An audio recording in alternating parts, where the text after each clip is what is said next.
Have you ever seen a statue that defies the rules of both human and animal form? Why would an ancient emperor hide a sphinx whose face doesn't match any known creature on Earth? Welcome to Unearthed Secrets, where history's quietest mysteries speak the loudest. We explore the world's most puzzling ancient discoveries and the questions no one dares to ask. Don't forget to like, subscribe, and tell us where you're watching from and what time it is right now. Let's begin.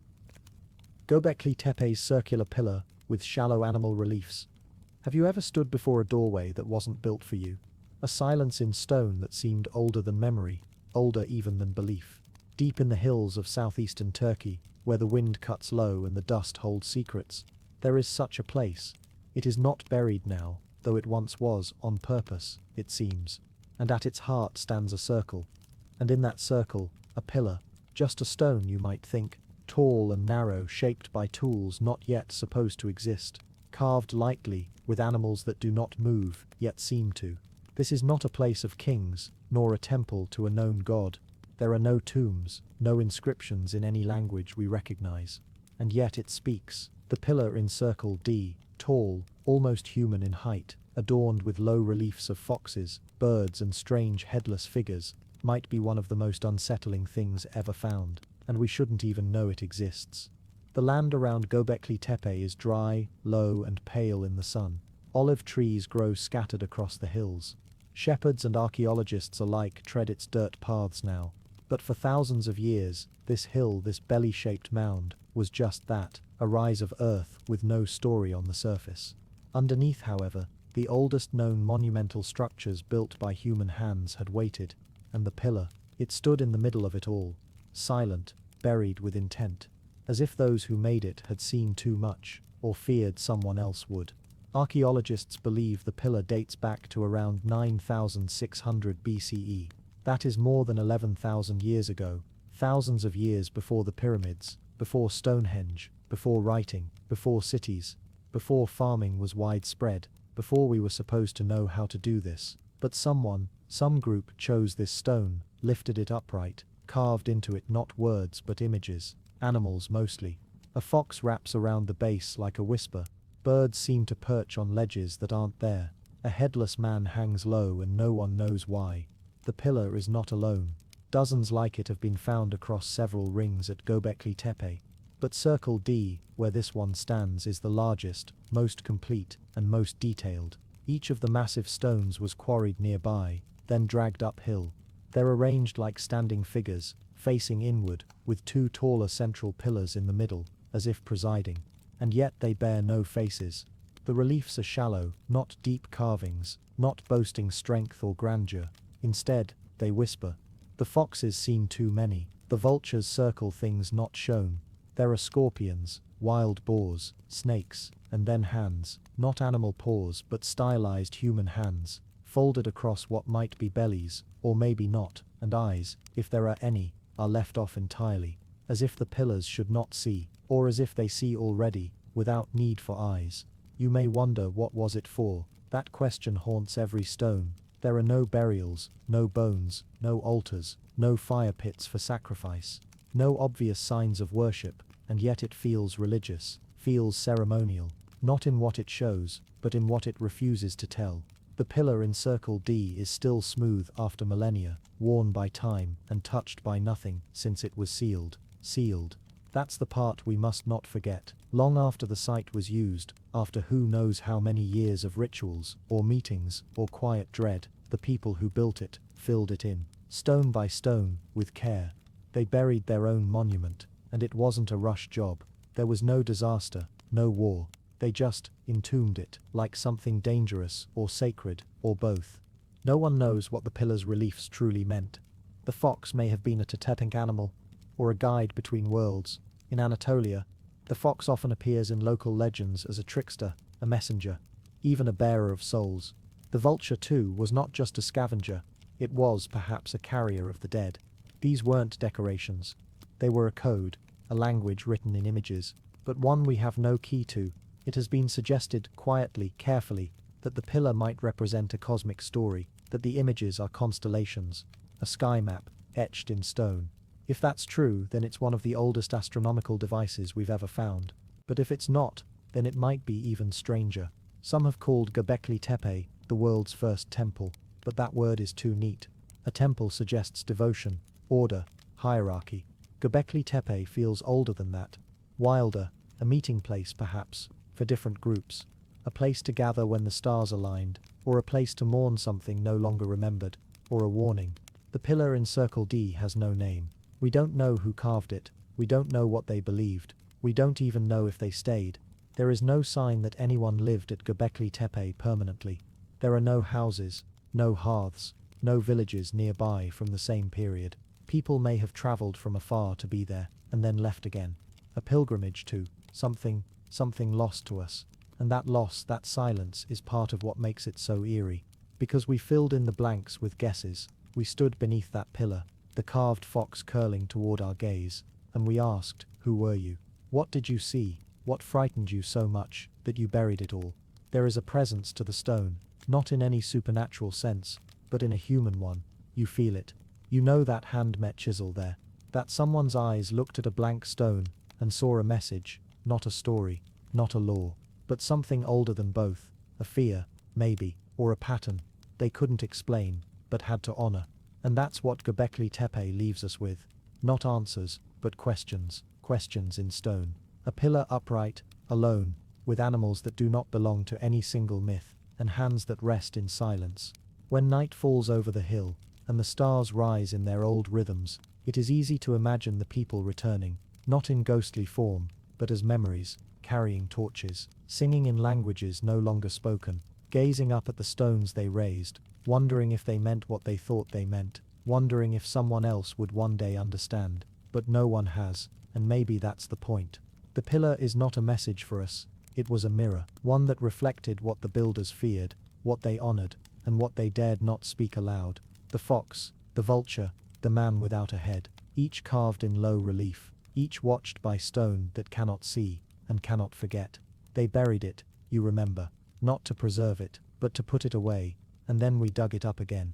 The wind still blows across the hill at night. You can walk the perimeter of Circle D, look at the smooth edges of the pillar, place your hand where theirs once were. You'll feel nothing strange, no pulse, no chill. But later, hours later, you may find yourself thinking about that fox, its long tail curling toward nothing, and the hands folded low. You'll wonder why they were carved that way, and you'll never quite be sure if the pillar was meant to warn, or simply to remember. The Antikythera mechanism. Have you ever found something so out of place, so impossibly ahead of its time, that it rewrote everything you thought you knew? Imagine it.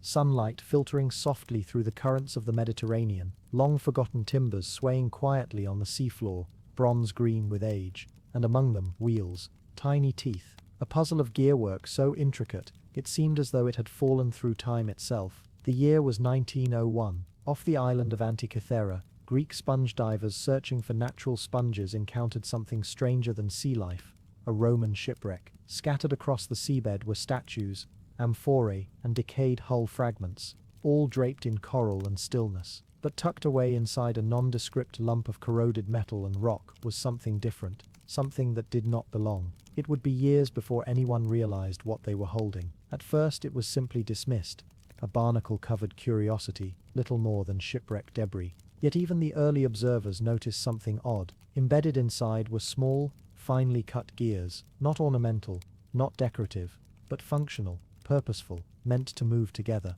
What they had found was later dubbed the Antikythera mechanism, a device so advanced, so alien to its era, that even now, we don't entirely understand how it was made, or why. But to begin the story, we must step back much further, not to 1901, nor even to the shipwreck's own century, but to the murky boundary between what we know of ancient Greece and what we assume, because somewhere, over 2,000 years ago, someone built a machine capable of predicting celestial events with startling precision, a machine that could chart the paths of the sun and moon, trace eclipses, and possibly even mimic the movements of the planets. And then, someone hid it beneath the sea. We'll never know who built it. No signature, no inscription survives that points to a single mind. There are only theories. Some say Archimedes, others suggest a school lost to time. But the mechanism doesn't speak. It merely turns silently beneath its glass case in Athens today, as though still waiting for the sky to align. In its original form, the device would have looked like a wooden box, about the size of a shoebox. Set within were bronze gears, over 30 of them, interlocked in complex ways that mimic differential gearing, something thought to have been invented only in modern times. Along its front and back were dials, scales, concentric rings with ancient Greek letters. It could be wound with a small handle, turn the crank, and the heavens moved with it. What's remarkable is not just the existence of gears, but how they were used. The teeth were triangular, cut with astonishing accuracy. The gear ratios match astronomical cycles known today, cycles the Greeks should not have had the means to calculate with such accuracy, but they did. One dial tracked the solar year, another, the Metonic cycle, a 19-year pattern that aligns solar and lunar calendars. Another still followed the Saros cycle, predicting eclipses down to the day. The mechanism even accounted for the moon's irregular orbit, using a system of epicyclic gearing to mimic its elliptical path, centuries before Johannes Kepler. But where did it come from? Some believe the mechanism was built in Rhodes, an island home to a renowned school of astronomy and mechanics in the 2nd century BCE. The philosopher Posidonius taught there, and his student, the Roman statesman Cicero, once wrote of a device that could show the motions of the sun, the moon, and the 5 planets. It might have been more than a metaphor. It might have been this. Others trace it to Corinth, or to Pergamon, places where minds burned brightly, but left behind only fragments of what they once understood. But perhaps the most haunting question is why it was built. Was it a teaching tool, a demonstration piece for royalty or scholars, a navigational aid for seafarers, or something more, something almost ritual, a cosmic calendar for the divine, meant to track not just time, but destiny? The wreck that held it was likely en route to Rome, a great haul of loot from Greece, bound for the villa of a wealthy Roman. Statues of bronze and marble, finery, treasures.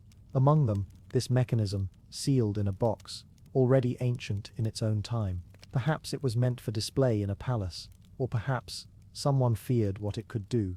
For centuries, it lay beneath the sea. Salt water crept into its joints. Coral softened its lines. Tiny creatures made homes inside the gear teeth. And still, the mechanism kept its secrets. When it was raised in the 20th century, it was broken, corroded, and unrecognizable. It wasn't until 1970 that researchers began to unlock its internal structure using X-rays and gamma imaging. Piece by piece, layer by layer, a picture emerged, not of an artistic object, but of engineering brilliance. Even now, over a century after its discovery, new insights continue to emerge. In 2021, researchers at University College London announced they had created the first complete theoretical model of the mechanism's front dial. It showed the planetary system, as it was understood in ancient Greece, geocentric, yes, but with mathematical precision. And still, questions remain. Why are there no others like it? Why was such technology lost for over 1,000 years? Could it be that other mechanisms existed, and simply did not survive? Or was this a one-off masterpiece, born from a moment of genius, and forgotten as empires shifted and fell? Even today, the Antikythera mechanism is sometimes called the world's first analog computer. That's a phrase that both illuminates and obscures. Yes, it computed things, astronomical cycles, eclipses, calendars, but it did more than that. It linked the heavens to human understanding. It was a map, not just of the stars, but of how people believed the universe worked. There is a strange silence around the device, even in museums. Tourists often pass it by, distracted by statues. But those who stop, who lean in, who peer through the glass at those impossibly fine gears, feel something else. Not just awe, but disquiet, as if they've glimpsed something they weren't meant to see. How many other secrets lie beneath the waves, still clutched in the hands of forgotten shipwrecks? How many devices, scrolls, tools, or works of wonder have dissolved into silt and silence? And what does it mean that only this one was found? Sometimes we think of history as a straight line, a progression of knowledge from darkness to light. But the Antikythera mechanism reminds us that knowledge can be lost, that brilliance can vanish. That once 2,000 years ago, someone turned a crank and watched the sky come alive in bronze and motion. And then, the silence came. In the end, the Antikythera mechanism may never speak its full truth. Its builders are dust, its instructions are broken, but its gears still whisper, in every careful rotation, that we are not the first to wonder, not the first to reach, not the first to build machines that model the heavens. We are only the first to forget. The Pazyryk ice mummies in Siberia. Have you ever stood in silence and felt the presence of someone long gone, so close it was as if they'd just left the room? Now imagine standing in the wind-swept silence of the Altai Mountains, where the wind hisses through the frost-bitten grass like a whisper from the other side of time. There is no sound of cities here, no memory of engines or wires, only snow and silence, and the quiet bones of a people who died before history dared to write their name. It is here, beneath the endless white of Siberia's high plateau, that the frozen dead waited. The Pazyryk people did not leave behind palaces or great stone monuments. They left behind something quieter, something colder, burial mounds carved into permafrost so deep and still that it sealed their bodies like glass, their skin, their clothes, their tattoos, untouched by time, until the 20th century tore open their tombs and the ancient cold finally exhaled. But before we descend into the earth, let's stay above the ground for just a moment longer. The Altai Mountains stretch like a stone backbone through southern Siberia, touching Kazakhstan, Mongolia, and China. This is not a gentle land. Even in midsummer, the air can cut like a knife. Trees crouch low against the wind. The rivers churn fast and cold. It is a land made of silence and endurance, and once more than 2,500 years ago, it was home to horsemen. They were the Pazyryk Scythian-like nomads, herders, warriors, weavers of felt and riders of snow-slicked steppes. Their horses were everything. Their tattoos were legends, and their burials, well, their burials were not meant to be found. They buried their dead in kurgans, huge stone mounds heaped over deep wooden chambers. The graves were complex, carefully prepared. Horses were sacrificed. Objects were arranged with quiet meaning. In one kurgan alone, archaeologists found dozens of horses laid out like a frozen army, each adorned in finely woven saddles and painted masks. But what stunned the world wasn't the horses. It wasn't even the golden artifacts or the intricate rugs. It was the bodies, perfectly preserved in the ice, skin still intact, tattoos still winding around shoulders, arms, legs, mythical animals etched in deep blue ink. The mummies looked less like corpses and more like people caught mid-breath. One woman had her eyebrows still arched, her scalp shaved for ritual, her shoulders patterned with rearing deer and feline spirits. She was later called the Siberian Ice Maiden, but no one knows what she called herself. Let's descend now, gently, into the earth, down through the stones, through centuries of snow and shifting soil, until we come to the chamber where the Pazyryk dead have slept for more than 2,000 years. It's dark here, cold enough that your breath would hang unmoving in the air. The chamber is lined with larch wood, blackened and warped by time. The logs are joined with a care that speaks of reverence, of rituals repeated and remembered. The floor is packed earth. At the center lies a wooden sarcophagus, rectangular, heavy, locked in silence. Beside it the grave goods, not random, never random. A mirror of polished bronze, a dish with traces of burnt hemp, carved wooden figures, an elaborately worked felt carpet, the oldest ever found, gold plaques shaped like panthers and griffins, braided hair, a comb, a small leather pouch. Each item had meaning, each item a whisper in a language lost. And then the body. When Russian archaeologists first opened these chambers, in the 1920s and 1940s, they expected bones. What they found instead were people, not skeletons, but mummified flesh, preserved by the astonishing coincidence of human ritual and climate. The Pazyryk had buried their dead deep into soil that turned to ice. Water seeped in and froze. The result was natural cryogenic preservation so complete that it stunned the scientific world. You could see the lines in their palms. You could see their last expressions. And on their skin, those tattoos again. Coiled creatures, antlered beasts, stylized eagles and snakes. Some believe they marked status. Others believe they were spiritual, meant to protect in the afterlife. Still others think they told stories, encoded myths inked onto flesh, stories now gone silent. And what do the dead say when they are awakened? Not much, but their silence is loud. One woman, perhaps a noble or a shaman, was buried with her head shaven and her body carefully embalmed. Her spine had been damaged in life. She may have been in great pain, and yet she was buried with the greatest care. Her chamber was filled with grave goods. Her horses were draped in ceremonial garb. She mattered, but to whom and why? The mummies give us fragments. They don't explain themselves. Even the cause of death remains uncertain.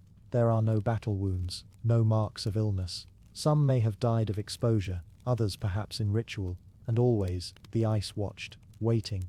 preserving, but the ice doesn't last forever. With the rising heat of the modern world, permafrost begins to thaw. Already some kurgans have melted, collapsing into pools of mud and rot. Mummies that slept untouched for 2 millennia now decay in months. Time, it seems, has begun to resume. And so we're left with photographs, scans, replicas, fragments of tattoos, threads of carpet, etched bone, but not the presence, not the stillness, not the whisper of cold skin under ancient light.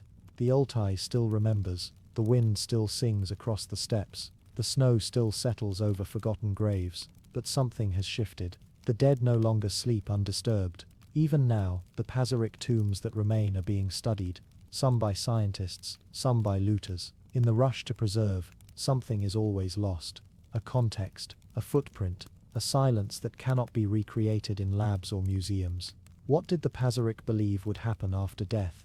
They buried their people with care, with horses to ride into the next life, with objects to comfort and guide. That suggests belief, perhaps in an afterlife, perhaps in a soul's journey, or perhaps they feared the dead. Perhaps the burial rites were not for comfort, but protection. We don't know, we likely never will. The Pazyryk people vanished, their language was never written, their myths have not survived, their customs flicker only in those tattoos, in those wooden carvings, in the gold-shaped like creatures no zoologist can name. And their mummies, well, they lie now in climate-controlled rooms, behind glass, removed from the soil that once held them. But somewhere, in the frozen earth, some still wait, some still sleep beneath mounds of stone, untouched, unnamed.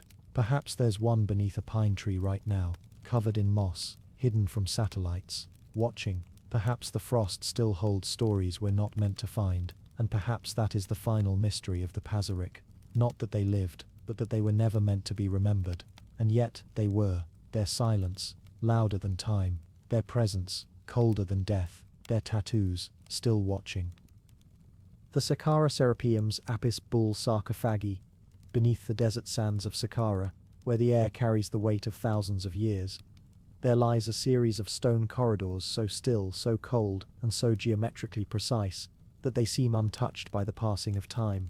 These are not the grand open spaces of pharaonic tombs or the ornate color-filled chambers of noblemen. No, this place is a labyrinth of shadowed passageways and silent granite vaults. This is the Serapeum, a subterranean necropolis built not for kings or queens, but for sacred bulls, not ordinary bulls. These were the Apis creatures believed to be the living embodiment of the god Ptah, and later, associated with Osiris. Worshipped while alive, mourned as gods when dead. They were not simply cattle in the eyes of the ancient Egyptians, they were vessels of the divine, and the Serapeum was their final resting place. To reach the Serapeum, you must descend through a carved rock shaft, where the temperature drops noticeably, and the air grows heavier, not with dust, but with stillness. You step into darkness, lit only by flickering torchlight, shadows dancing against smooth, impossible walls. Then you see them, massive black sarcophagi, each one carved from a single block of solid granite, each weighing over 60 tons. Their lids alone weigh 15. These are not placed haphazardly. Each is positioned precisely, nestled into long alcoves carved deep into the stone. Dozens of them. But the most unsettling thing is not their size or number, it's their silence. Despite their grandeur, despite the effort it must have taken to cut, polish, transport, and place these megalithic tombs, no one knows how or why this was done. No inscriptions detail the rituals, no murals depict the procession. The sarcophagi are mostly unmarked, and that absence echoes louder than any hieroglyph. Who truly built this?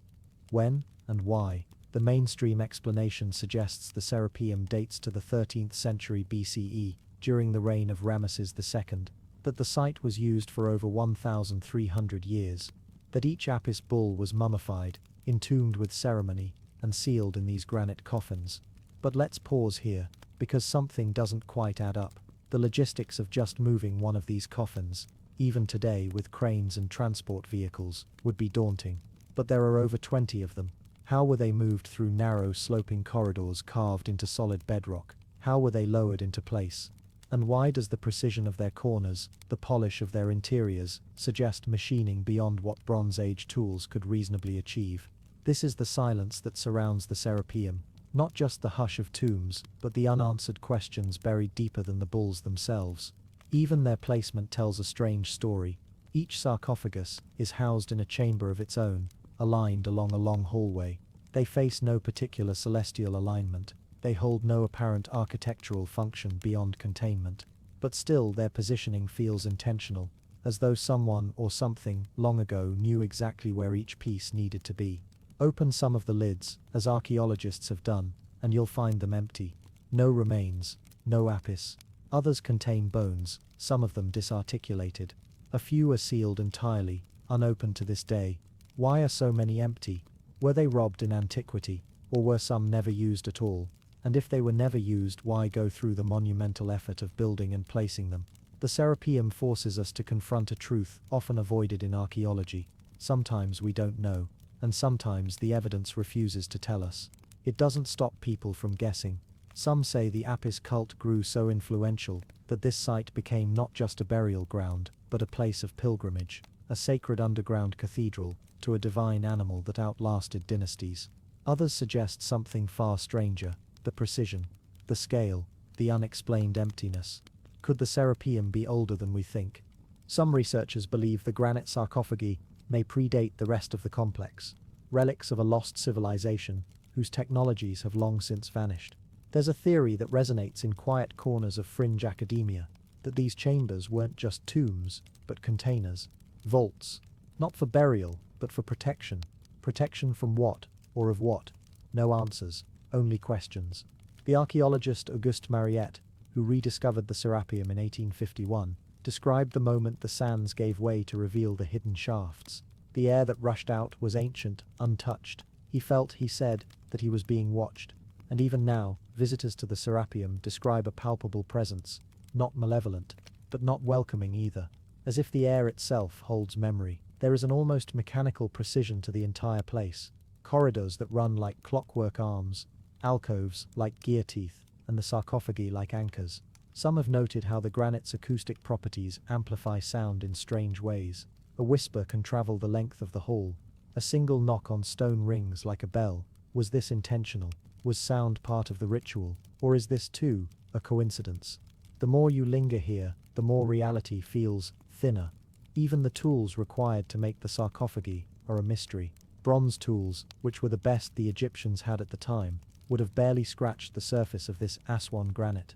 Yet the finish is mirror-like. The angles are perfect, not primitive, not experimental, but perfected. How? And why waste such skill on tombs that would never be seen again? Unless they were never meant to be seen. Perhaps the burial was not for the living to witness. Perhaps these chambers were closed for a reason, not just to hide the bulls, but to protect the world from what was sealed inside. Some researchers have pointed out that the Serapeum sits along a fault line, and the geology of the area could affect magnetism. Could the Apis bulls, or the sarcophagi themselves, have been involved in something more experimental, something long lost? Were the bulls believed to contain not just the spirit of gods, but energy? It sounds strange, until you stand beside one, until you feel the way sound moves through the stone, until you place your hand on the edge, and feel the chill seep through your skin. You realize, in that moment, this wasn't simply burial, it was intention. The ancients believed the Apis bulls were oracles, that they could speak the will of the gods, through movements, reactions, even dreams. When one died, the city mourned, not just with silence, but with ceremony. And then they were brought here, into darkness, entombed in silence, one by one, layer by layer. And then the passageways were sealed, and the desert took them. For centuries, no one knew they were here. And then one day, someone did, and now you do too. But that doesn't mean we understand. The Serapeum remains, cold, empty, whole, a monument, not just to a god, but to a mystery. And the deeper you go into those halls, the more you begin to wonder. Maybe it wasn't built for us to find at all. Maybe it was built to keep something in. Gereft bronze plaques of unknown symbolic script. Have you ever seen writing that didn't want to be read? Not because it was secret, or encrypted, or hidden behind some ancient code, but because the very shapes of the symbols felt like they didn't belong on Earth. Not entirely. Not comfortably. There's a place in southeastern Iran along the banks of the Hala River, where the desert sighs against the bones of a forgotten civilization. The land is hard and cracked and dry as dust. But if you dig too deep, if you open the wrong tomb or lift the wrong stone, you might uncover something the earth meant to keep silent. They call it the Unearthed culture, but that's just a name scholars gave to what they don't understand. Because what we've found there is not a city, or a single artifact, or even a single people, but a constellation of ruins, a web of lost knowledge that no one quite knows how to fit into history. Among the strange relics pulled from the desert, most looted by villagers before archaeologists ever arrived, were dozens of bronze plaques, rectangular, etched, burnished green from age, and covered with markings that don't match any known writing system. They look like language, they feel like language, but no one can read them, and maybe no one was ever meant to. The story of the Unearthed plaques doesn't begin with a clean dig site or a well-funded university expedition. It begins with a flood. In 2001, heavy rains caused the Hala River to rise. Its waters rushed through forgotten places, washing out cliffsides and cutting through ancient ground. And as the mud flowed and the water receded, villagers in the area began to notice something strange: carved stone vessels, greenish metal objects, shards of elaborate pottery poking out from the freshly exposed earth. These weren't the sorts of things you'd find in a modern village. They weren't the kinds of artifacts that wandered in from the Silk Road. These were old, inexplicably old. The villagers, poor, curious, desperate, started digging. Digging not with care, but with shovels and bare hands. They unearthed burial mounds, crypts and hoards that had been sealed for thousands of years, and among the objects they sold on black markets, in back alleys, to antique dealers who asked too few questions, were the bronze plaques. No one noticed them at first. They were flat, worn, easy to overlook beside the more beautiful treasures, the stone vessels inlaid with mythic beasts, the carved bowls that looked like they belonged in a museum. But the plaques were different. Their symbols didn't match Elamite, or Akkadian, or Old Persian. They weren't cuneiform or hieroglyphic, or Proto-Indo-European. They didn't belong to any known writing system from the region. Some of the symbols resembled snakes coiling through loops, others looked like eyes, or like tree roots, or like tools designed for tasks we've never done. They were arranged in neat rows, deliberate but indecipherable, and they didn't match each other. One plaque might have 40 symbols, another might have 60. No repeats, no known pattern, just line after line of quiet, meaningless mystery. Some scholars, especially those who first saw the objects in photographs, thought the plaques must be fakes, forgeries, a looter's attempt at mystery. But then they began to surface again, and again, in different hands, from different locations. With consistent motifs and materials, metallurgists confirmed the patina was natural, the oxidation deep and ancient, and most unsettling of all.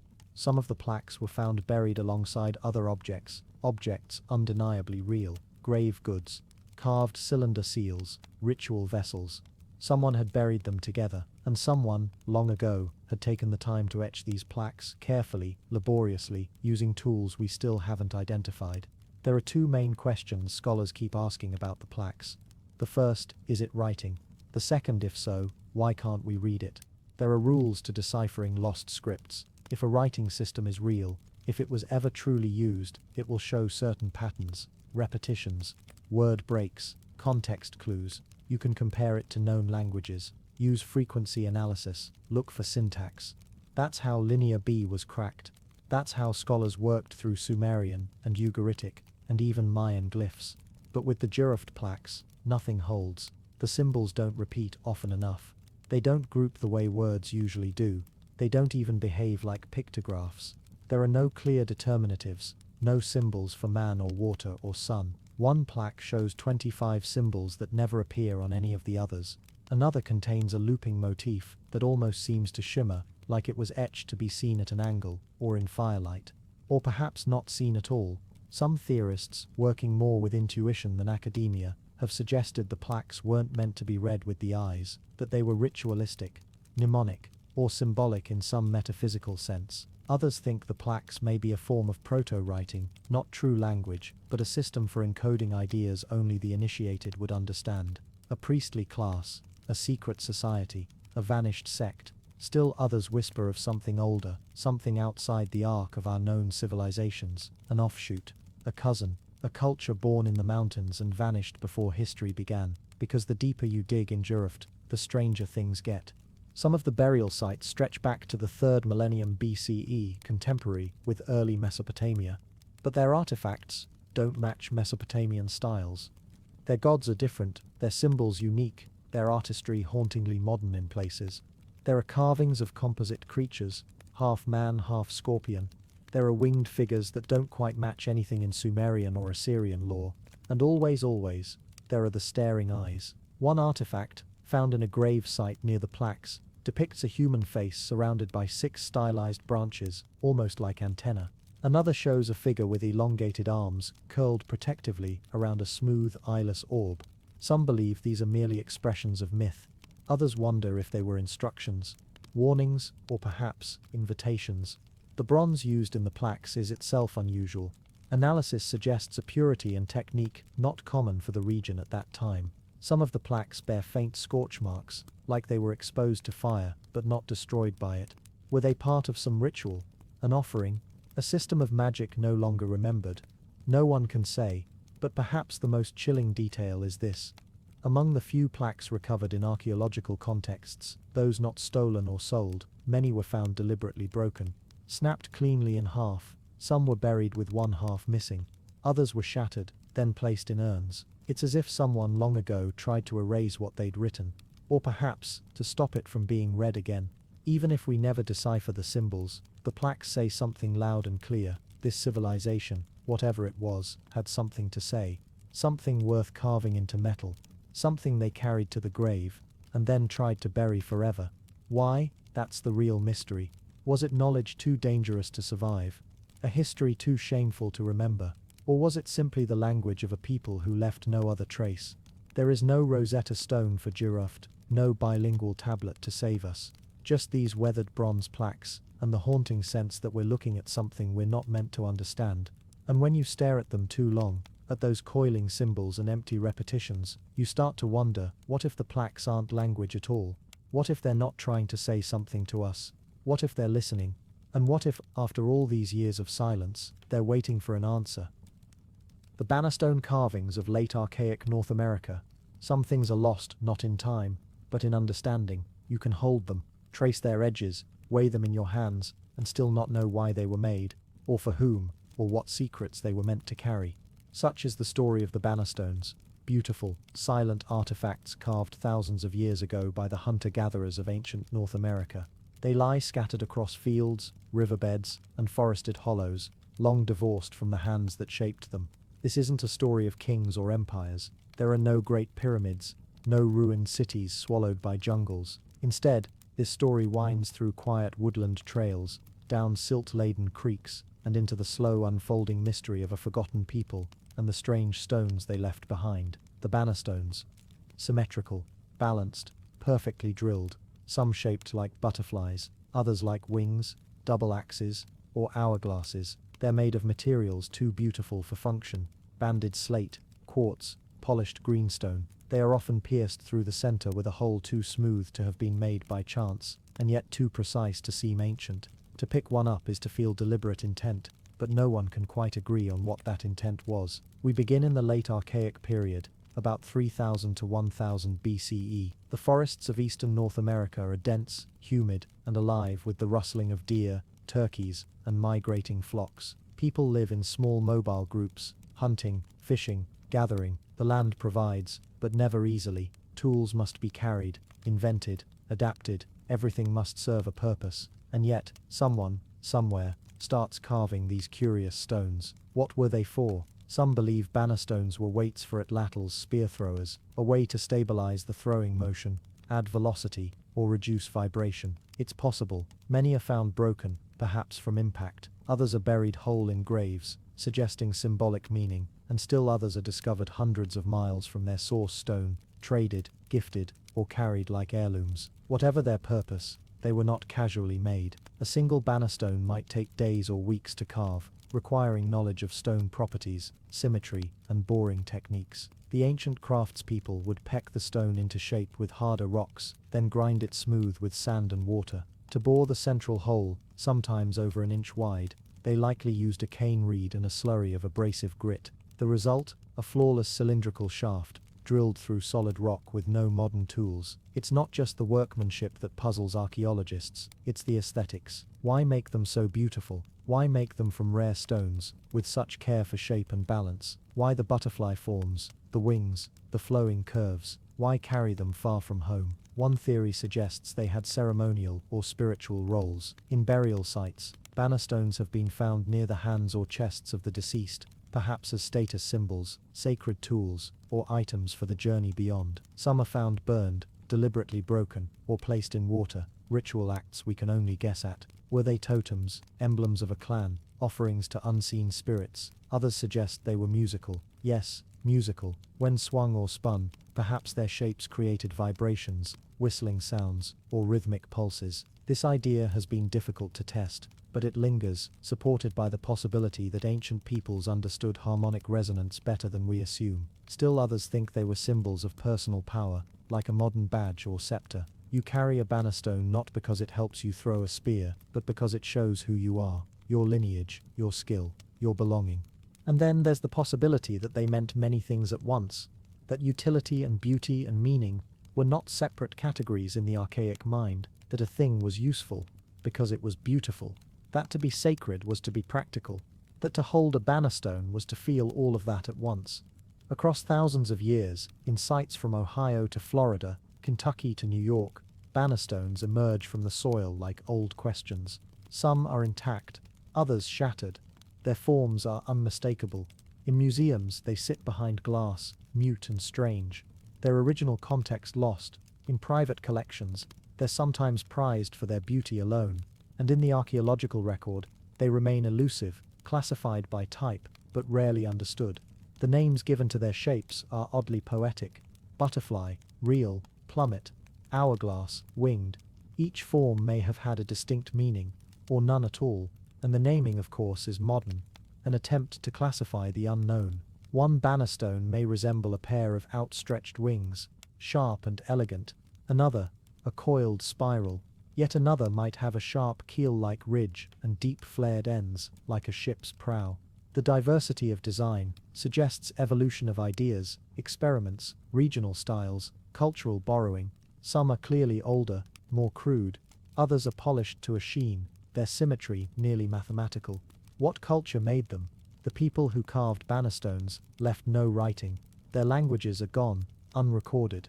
But they belong to what archaeologists call the late archaic traditions, predecessors to the woodland cultures that would build the great mound complexes of Cahokia, Poverty Point, and Serpent Mound. These were not primitive peoples. They mapped the stars, managed landscapes, and created social networks that spanned hundreds of miles. They carried red ochre, carved shell, wove plant fibers, shaped bone tools, and built fish weirs in rivers. And somewhere among these skills, they carved the banner stone, a purely human act.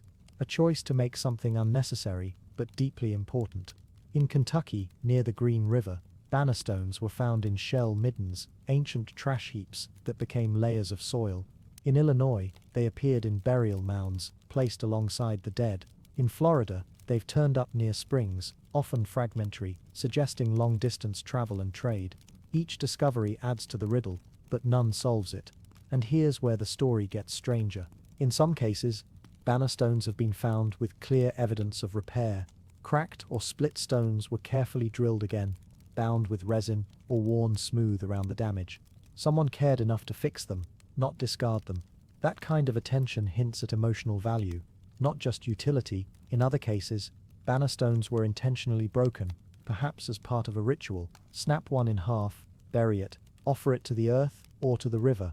A release, a conclusion, a rite. In some regions, the use of banner stones faded. By 1000 BCE, as societies began to settle more permanently, adopting pottery and agriculture, the need for portable gear diminished. The atlal gave way to the bow, but still, the stones remained inherited, buried, remembered. Today there are thousands of known banner stones, and possibly thousands more yet undiscovered. Many sit in drawers and cabinets of museums, labeled and indexed but unspoken for. Some lie in private hands found in fields after a heavy rain, and some are lost again, eroded, broken, discarded. And yet, each one still whispers. Each curve and line, each polished surface and bored hole, carries the quiet fingerprint of a maker. Someone who sat under a tree, or beside a river, and shaped it. Someone who may have known what it meant, and carried that meaning. until it was time to pass it on. We'll likely never know the full story, not because it can't be told, but because it was never written. It was lived, then buried, worn around the neck, hung from a belt, cradled in a hand, whispered about in camps that vanished long ago. Maybe that's the point. Maybe the bannerstone isn't a puzzle to be solved. Maybe it's a memory carved in stone, a message not for us, but for those who once understood how to read it. So when you see one, whether in a museum case or a photo online, or held in the hand of a collector, take a moment, not to ask what it was for, but to wonder who made it, and why they thought it mattered. Because some of the most mysterious artifacts are not those with hidden mechanisms or secret doors. They are the ones that seem too quiet, too simple, too perfect. The ones that tell you they were made with care, and then refuse to tell you anything more. Like the bannerstones, sculptures of function, or symbols of belonging, or echoes of a world that once was whole. The Voynich manuscript scroll elements. Have you ever opened a book and had the strange feeling it was reading you? Imagine this: a thick, crumbling manuscript rests on a cloth-covered table. Its cover, worn smooth by centuries of cautious fingers, bears no title, no author, no clues, just a silence that seems intentional, almost deliberate. You haven't turned a single page, but already the room feels colder, not empty, just watched. This is the Voynich manuscript, a book with no known writer, no readable language, no discernible purpose, and yet it brims with diagrams of impossible plants, circular maps that defy direction, and naked women bathing beneath stars that never existed. For over 600 years, it has resisted every attempt at translation. Even modern algorithms and military-grade codebreakers have been left blinking in quiet defeat. Let's open it together, just once. Let's step into the quiet, hand-inked world of the Voynich manuscript and lose our sense of time entirely. There is no clear beginning, no table of contents, only a single page, curled at the corner, revealing a cascade of curling, spidery script. Not Latin, not Hebrew, not Greek, not Chinese, not even anything close to ancient languages like Sanskrit, Sumerian, or Etruscan. It's Voynich, somewhere between delicate and disturbing. The characters swoop and curl like vines grown in moonlight. They're familiar in their symmetry, but alien in meaning. What you think might be an A is mirrored into something more like a curling shell. A T becomes a branch. A U becomes a tunnel. Linguists have counted over 20 to 30 repeating characters, suggesting a structure, a pattern, but every known cipher, grammar model, and linguistic rule collapses in its presence. It's a language built to be heard in silence, to be felt rather than read, and somehow it flows, almost like someone wrote it not to inform, but to entrance. The ink, they say, was iron gall, common enough in the 1400s. The vellum, calfskin, smoothed and stretched, was carbon dated to between 1404 and 1438. But the words, they drift, directionless, across pages divided into chapters no one can name. And yet, it's not just a book, it's a library bound in a single volume, a botanical garden that doesn't exist, a medical guide to ailments no human body has suffered, a cosmology of suns that orbit unseen stars. Let's pause at one of the most famous pages, a 2-page botanical spread. The plants curl out like smoke from narrow pots, some leafy, some thorned, some disturbingly rootless. None are identifiable, none match any recorded species. Some suggest a tulip, seen through broken glass. Others resemble ferns, if ferns were made of teeth. Still others look familiar, until you notice something's off. Petals with too many segments, stems branching into themselves, leaves curling backward like they're growing into time, rather than space. Each one is labeled with careful writing, the same flowing script, the same untranslatable calm. Botanists have compared them against every known species, modern, extinct, imagined, and yet, the closest matches always feel coincidental, like reflections of real plants glimpsed in a dream, or seen through a misted mirror in a forgotten greenhouse. Turn the page. Now we're in the bathhouse section. Scholars call it the balneological part, but that term doesn't quite capture the unease. Imagine dozens of naked women, delicate, hand-drawn, always nude, floating in strange green pools connected by elaborate plumbing systems. Their expressions are blank, not vacant, just quiet, as if they know something they'll never tell. Sometimes they hold stars, sometimes they emerge from oversized flowers, sometimes their feet vanish beneath green liquid ink that never quite dries. What were these pages meant to explain? Ritual bathing, alchemy, a symbolic cycle of birth and decay, or were these images metaphors? Were these not women at all, but symbols for something else? Elements, stars, emotions? Some theorists suggest they represent a secret knowledge, passed from woman to woman, generation to generation, hidden in plain sight in a book no man would dare claim to understand. Others say they're just decorations, but somehow that seems even more unsettling. Next, the astronomical section. Full-page circular diagrams filled with stars, moons and planets. And yet, no constellation matches any modern or ancient celestial map. The orbits spiral inward or outward. The suns are sometimes blue, the moons don't wax, they shatter, and in the middle of it all, human figures curled in fetal positions, tucked between starbursts, as if sleepwalking through the cosmos. Some suggest the pages map an alien sky, others see the charts of a forgotten civilization's myths. One strange wheel-like diagram contains 17 star-like objects, each surrounded by script, a lost calendar, a clock with too many hours, no one knows. There's even a rosettes page, a sprawling fold-out section filled with castle-like structures, volcanoes, tubes, stars and bridges, connecting cities made of geometric impossibilities. Some sections look like machinery, others look like fever dreams. Where would such a map lead? To a real place, or a mental one? As you turn the pages, the silence deepens, the margins are unusually wide, the script never strays. The hands that made this worked with monastic precision, and yet, there are no corrections, no crossouts, no hesitation. It's as if the scribe knew every word already, or was merely copying from something even older. Some say the book is a hoax, a Renaissance prank, but if so, it's the most elaborate, consistent and effort-intensive prank in human history. And who would fake a language this complex, and never claim credit? Others whisper that it's a form of glossolalia, channeling, that the writer wasn't writing, they were transmitting, from somewhere, or something. A signal put into script, an echo too old to identify.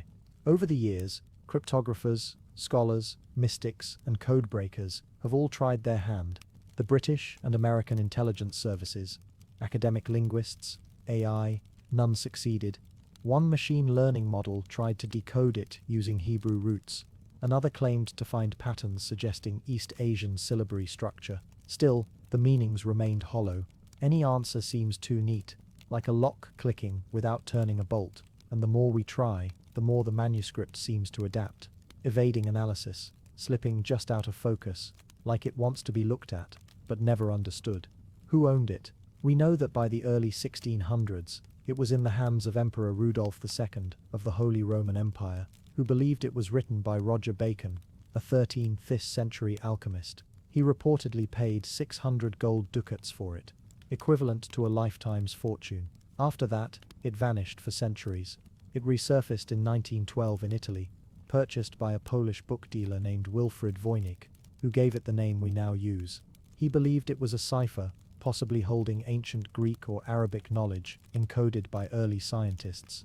He never cracked it, and no one else has either. As you close the final page, its curling text still dancing in your eyes, the silence deepens again. The room hasn't changed, but maybe you have, because the manuscript didn't give you answers. It gave you questions you didn't know you had. What if language isn't meant to be read? What if books can be vessels, not just for stories, but for silence, for secrets, for things we're not supposed to understand yet? So the next time you see an open book with strange symbols, or a scroll in a forgotten drawer, or a script that curls like vines across vellum, ask yourself, is this meant for me, or am I just another reader, in someone else's language? The Voynich manuscript doesn't care. It was written for someone, but maybe not for us. The Dighton Rock petroglyph panels. There is a rock in Massachusetts, dark, weather-worn, and hidden near the mouth of the Taunton River. At first glance, it might appear unremarkable, just another boulder, smoothed by centuries of water and ice, but on its slanted, sloping face is something older than the town that surrounds it.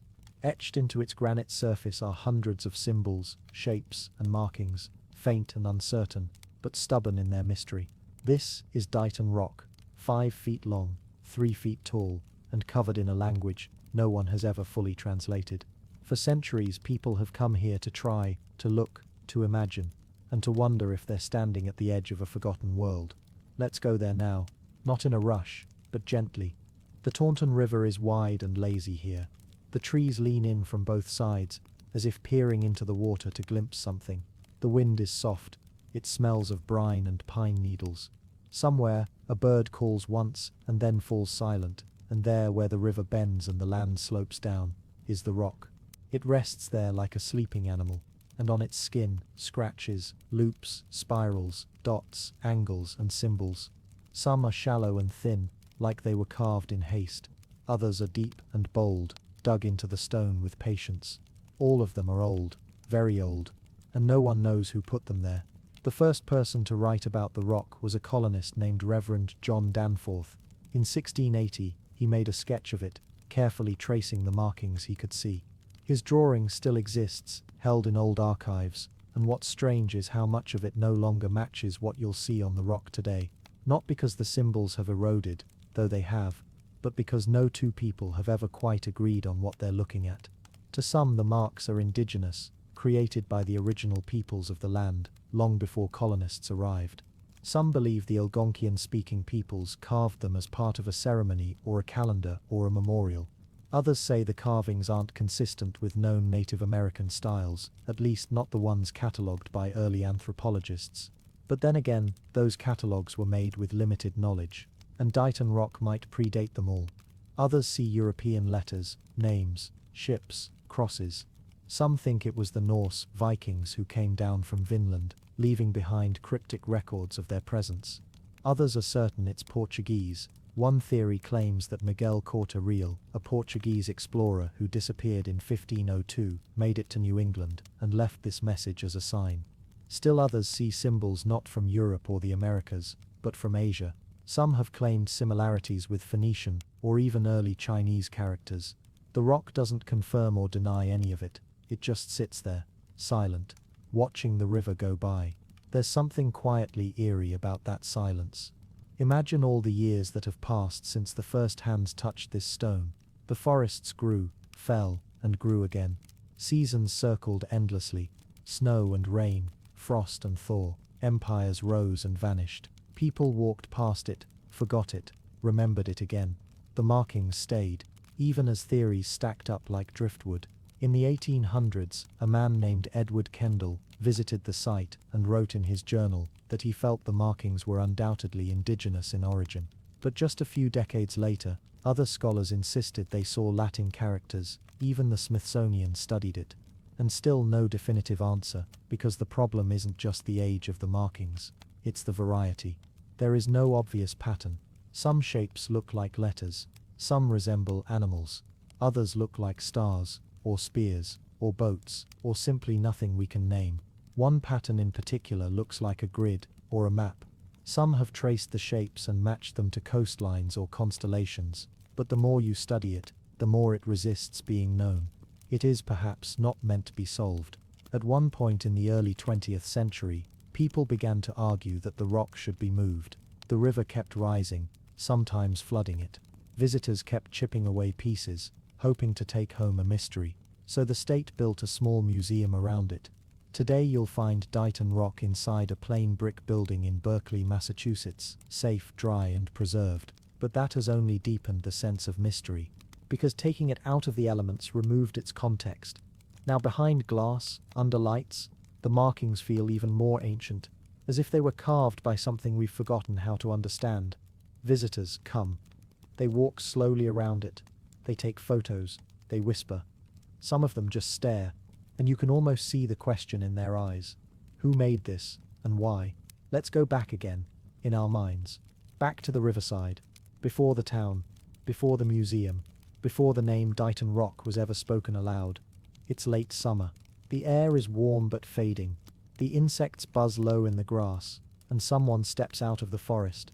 They are carrying a tool, a stone, or bone, or iron chisel. They kneel before the boulder. They begin to carve, not for the first time. Some of these markings are older than others. You can see it even now, the layering of symbols. Some deeper, some more weathered. This wasn't the work of one person. It was many, over time. They didn't rush. They came back, again and again. But to say what? Let's look closer. There are 3 circles, each with radiating lines. like a sun, or a wheel, or a map of something unseen. There are jagged lines that resemble lightning, or trees, or mountains. There are marks that repeat, 3 dots, a dash, another dot. It almost seems like a code, and then there's something that resembles a boat, long and narrow, with marks above it, like birds, or sails, or flames. But we're projecting, aren't we? Seeing what we want to see. Isn't that what the rock has always done? Invited the human mind to fill in the blanks, to tell its own story using borrowed shapes. Maybe that's what it was made for. Not to give us answers, but to stir up questions. Of course, some people don't like uncertainty, so the rock has drawn its share of hoaxes too. There was a time when people carved their own symbols into the rock, trying to support a theory, or maybe just playing a trick. That's part of the problem. The rock has been touched too many times. What was original? What was added later? Which parts are real? Which are imitation? Even advanced scanning and photogrammetry can't always tell. And so it waits. The markings remain. Even as the river flows past, even as theories come and go, you can almost imagine a future in which the rock outlasts us all, where the museum crumbles, the roads vanish, and the forests return. And the rock once again rests by the water, waiting for someone new to come and wonder. Maybe they will understand it, or maybe they too will carve something of their own. A new layer, a new voice, another whisper in stone. That is the quiet power of Dighton Rock. It does not shout, it does not explain. It simply endures, and in doing so it draws us close. Not with clarity, but with mystery. Not with answers, but with a soft, persistent question that feels older than language. Look, what do you see, and what do you want to see? Because somewhere between those two things, the seen and the imagined, is where the Dighton Rock lives. Not just in Massachusetts, but in the part of the human mind that still believes there are stories waiting in stone. Stories we were never meant to read, but still try, over and over again. The Butrint Basilica's mosaics with unknown inscriptions. At the edge of a crumbling coastline in southern Albania, where the water curls against the ruins like breath against cold glass, there is a place that no one ever truly finishes studying, not because it is too vast or hidden, though it is both at times, but because the closer one looks, the less they understand. The Butrint Basilica stands silently among the reeds and tangled olive trees, its worn stones soaked with the passing of centuries. A shell of arched bones and moss-streaked columns, it hums with stillness, as if something unsaid has stretched its silence across every brick. No storm has truly erased it, nor has any historian entirely defined it. In the morning, the basilica is barely a whisper in the sun-dappled forest. Birds flit through the broken roof, casting scattered shadows on the stone mosaic that spreads across the floor. These are not ordinary mosaics. No common Christian symbols, no typical symmetry. Instead, strange looping figures, partially worn away but unmistakably intentional, form rings and lines that draw the eye inwards and downwards, like a trap laid flat. The inscriptions follow no known script. Spirals connect to arrow-shaped glyphs. Branch-like characters seem to sprout from animal-like forms. The layout is neither chaotic nor precise. It follows its own logic, something deeply alien, deeply old. Locals do not visit often. The site is protected, fenced off and half-claimed by archaeologists, but even the caretakers arrive only in pairs and only when the light is full. They do their work quietly, tools brushing at dust that returns too easily, eyes flicking toward the forest's edge too often. When they leave, they always say the same thing. It feels older than it should, older than the basilica, older than the city, older than anything. And they are not wrong. Butrint, after all, is a place with bones beneath bones. Greek, Roman, Byzantine, Venetian, each layer a new mask over an older face. Yet the mosaics do not belong to any of them. They do not align with Roman style. They do not resemble Greek patterns. And when compared to early Christian or Byzantine works, the dissimilarity is sharp, even unsettling. Their symbols seem to predate language itself. They murmur of something other than worship or beauty, something that might have been warning, or perhaps remembrance. In the 1930s, an Italian archaeologist spent 4 summers mapping the site. He carefully drew every visible symbol in chalk before tracing them in ink at night. His notes survive in brittle-bound notebooks, forgotten in an archive in Naples. The final entry in his 4th volume simply reads, I can no longer tell where the writing ends and the floor begins. I think I have read something I shouldn't have. He never returned. In the decades since, scholars have made hesitant attempts to decode the symbols, each proposing wildly different interpretations. One saw musical notations in the curves and stems, and attempted to transcribe them into a haunting dissonant melody. Another believed them to be a catalogue of extinct plants, arranging the glyphs in a taxonomy that felt more poetic than botanical. A third claimed they were star charts, mapping constellations that no longer appear in the night sky. All three interpretations disagreed. All three were quietly shelved. Even modern methods have faltered. Scans reveal underlying tesserae, tiny tiles of stone, arranged in layers that shouldn't exist. In some spots, the mosaic appears to double over itself, with one design beneath another, as if the basilica's floor had been overwritten more than once. And beneath that, a third pattern, faint, misaligned, older still. Some archaeologists have proposed that the unknown inscription may be a palimpsest, not just once but many times over, a rewriting of language before language, a series of messages, hidden one atop the other, like voices whispering through time. And yet, there is one consistency. No matter how many symbols, no matter the interpretations, a specific recurring motif always returns.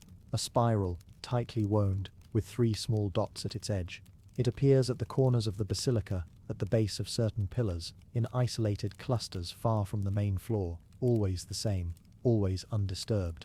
In 1998, a storm flooded the site. Water pooled across the mosaics for days, softening the mortar and displacing several sections of tile. When the water receded, caretakers reported something unusual. Some of the symbols had shifted. Photographs from before and after show the same tiles in different locations, just slightly. No signs of damage or theft, just rearrangement, as if the symbols had moved themselves. That same year, an Albanian graduate student published a thesis arguing that the inscriptions formed a language meant to be read through movement, that to walk the symbols in a certain order, starting at the spiral and tracing a path across the floor, might reveal a pattern. She created a tentative map. It resembled a ritual dance, or a labyrinth. Her thesis was withdrawn 2 months later, without explanation, and still, the basilica stands. Its arches lean with time, its floor cracks quietly beneath the weight of moss and meaning. No fence can fully separate it from the forest, which always seems to press a little closer each year. In spring, vines creep across the edges of the mosaic. In winter, frost coats the symbols like a thin breath, turning them silvery and soft. Locals say the birds avoid nesting inside. And on rare occasions, when the fog descends from the lake and the stones shine wet in the diffused light, visitors have reported something else, a sound, not quite a whisper, not quite music, a low murmur, like voices beneath water, too far to understand, too close to ignore. Some claim it's the wind through the arches, others say it's just imagination, but one elderly groundskeeper, now long retired, once described it differently. It's like the stones are trying to remember something, he said, something they were told to forget. The mystery of the mosaics remains. Each visitor sees something different. Some are drawn to the patterns, unable to look away. Others find themselves uneasy, their footsteps quickening as they pass over the spirals. A few never return. The basilica offers no answers. It only exists, quiet, strange, watching, and beneath its floor, beneath the known and named history, something older waits. In tiles half buried and glyphs barely traced, in symbols that do not fade even as the walls crumble, there lingers a story that was never meant to be told aloud. Perhaps the basilica was never a place of worship. Perhaps it was always a place of memory, or a warning, or a lock. And the inscriptions, a key, but no one has turned it. Not yet, not quite, not fully. The stones are still patient, the forest still waits, and the spiral still curls silently in the floor's corners, tracing its ancient loop. 3 dots, a shape like breath held too long, and a language that once read may never be forgotten. The Uluburun shipwreck cargo of exotic ingots. Beneath the deep blue surface of the Mediterranean, in waters just off the coast of what is now southern Turkey, there lies a slope of stone and coral that once concealed something extraordinary. The sea here is neither violent nor placid. It whispers more than it crashes, and the currents glide along the seabed with a hush that has erased centuries. But for nearly 3,300 years, the bones of a forgotten ship rested there. Long before it was found, the waters knew its shape, the reef knew its angles, The fish swam in and out of the shattered ribs as though it were one of their own, and inside it were ingots, strange ones, in shapes that no modern mold had ever recreated. When divers first spotted the Uluburun wreck in 1982, they were not looking for it. It gave itself away as a glint, a small bronze fragment catching the eye of a man scanning the reef. That glitter, almost dismissible, led to a cascade of discoveries that would rewrite what we thought we knew about late Bronze Age trade, contact, wealth, and secrecy. The ship had sunk around 1300 BCE, during an age when empires were rising and falling, and the Mediterranean was not a boundary, but a passage. But this vessel had not been sailing from war or conquest. Its cargo was different, curious, mysterious. There was something unsettling in its order. For years, underwater archaeologists would painstakingly extract thousands of items from the site, more than 18,000 individual artifacts, strewn across the seabed, layered in silt and coral. But among the many discoveries, the weapons, the pottery, the luxury items, there were two objects that stood out, or rather two types of object, the oxhide ingots and the exotic cargo that accompanied them. They weren't simply old, they were inexplicably far from home. Oxhide ingots, copper slabs shaped like stretched hides of cattle, have been found across the Mediterranean, but never in such numbers. Over 350 were recovered from Uluburun, each weighing around 20 kilograms. That's over 7 tons of copper, meticulously cast, standardized, and loaded, not for a single port, but likely for redistribution along a wider trade route. The ship had also carried a ton of tin, critical for making bronze stored in similar forms. But the tin wasn't local, it came from far-off lands. Some isotopic testing suggests Afghanistan, others propose Central Asia, but the copper, that came from Cyprus, or perhaps even further afield. So the cargo wasn't just a trove, it was a map, a material map that connected mines, kingdoms, workshops, and palaces across half the known world. Yet, the more scholars uncovered, the stranger it all became. There were also ebony logs from Africa, raw glass in brilliant cobalt blue, purple, and green, the kind of colors that only the wealthy could afford. There were Canaanite jars still sealed with resin, and ivory, shaped, half-shaped, or raw, gold scarabs, including one bearing the name of Nefertiti, weapons, tools, a gold chalice, jewelry from as far as the Baltic, Mycenaean pottery, a folding wooden writing tablet, and yet no crew, no skeletons, no personal artifacts save a few mundane tools. It was as if the ship had been packed with treasures, but stripped of its people before it ever met the sea floor. The ship itself, reconstructed from surviving timber and fragments, was made of Lebanese cedar,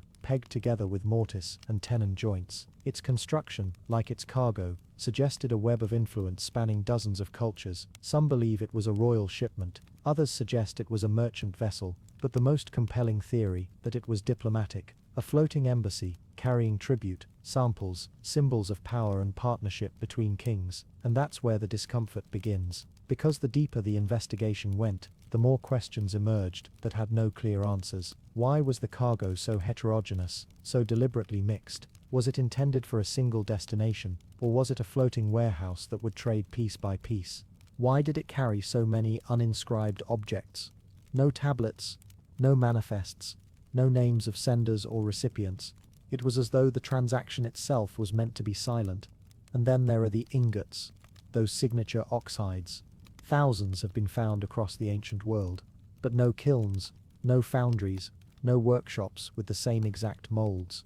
These ingots were cast somewhere we still haven't identified.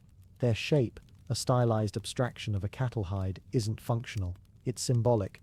It ties the metal to livestock, wealth, and offering. But who demanded it? Who invented the standard? One ingot, recovered near the center of the wreck, bore a Cypro-Minoan mark, just a single character, stamped into the corner. Not enough to translate, not enough to tie it to a language, but it hinted at something older, perhaps a writing system whose context was now completely erased. As the site was slowly excavated, dive by dive, year by year, something became clear. The Uluburun ship had not gone down in a storm. The damage suggested it had struck rock, but oddly, no effort seemed to have been made to salvage it.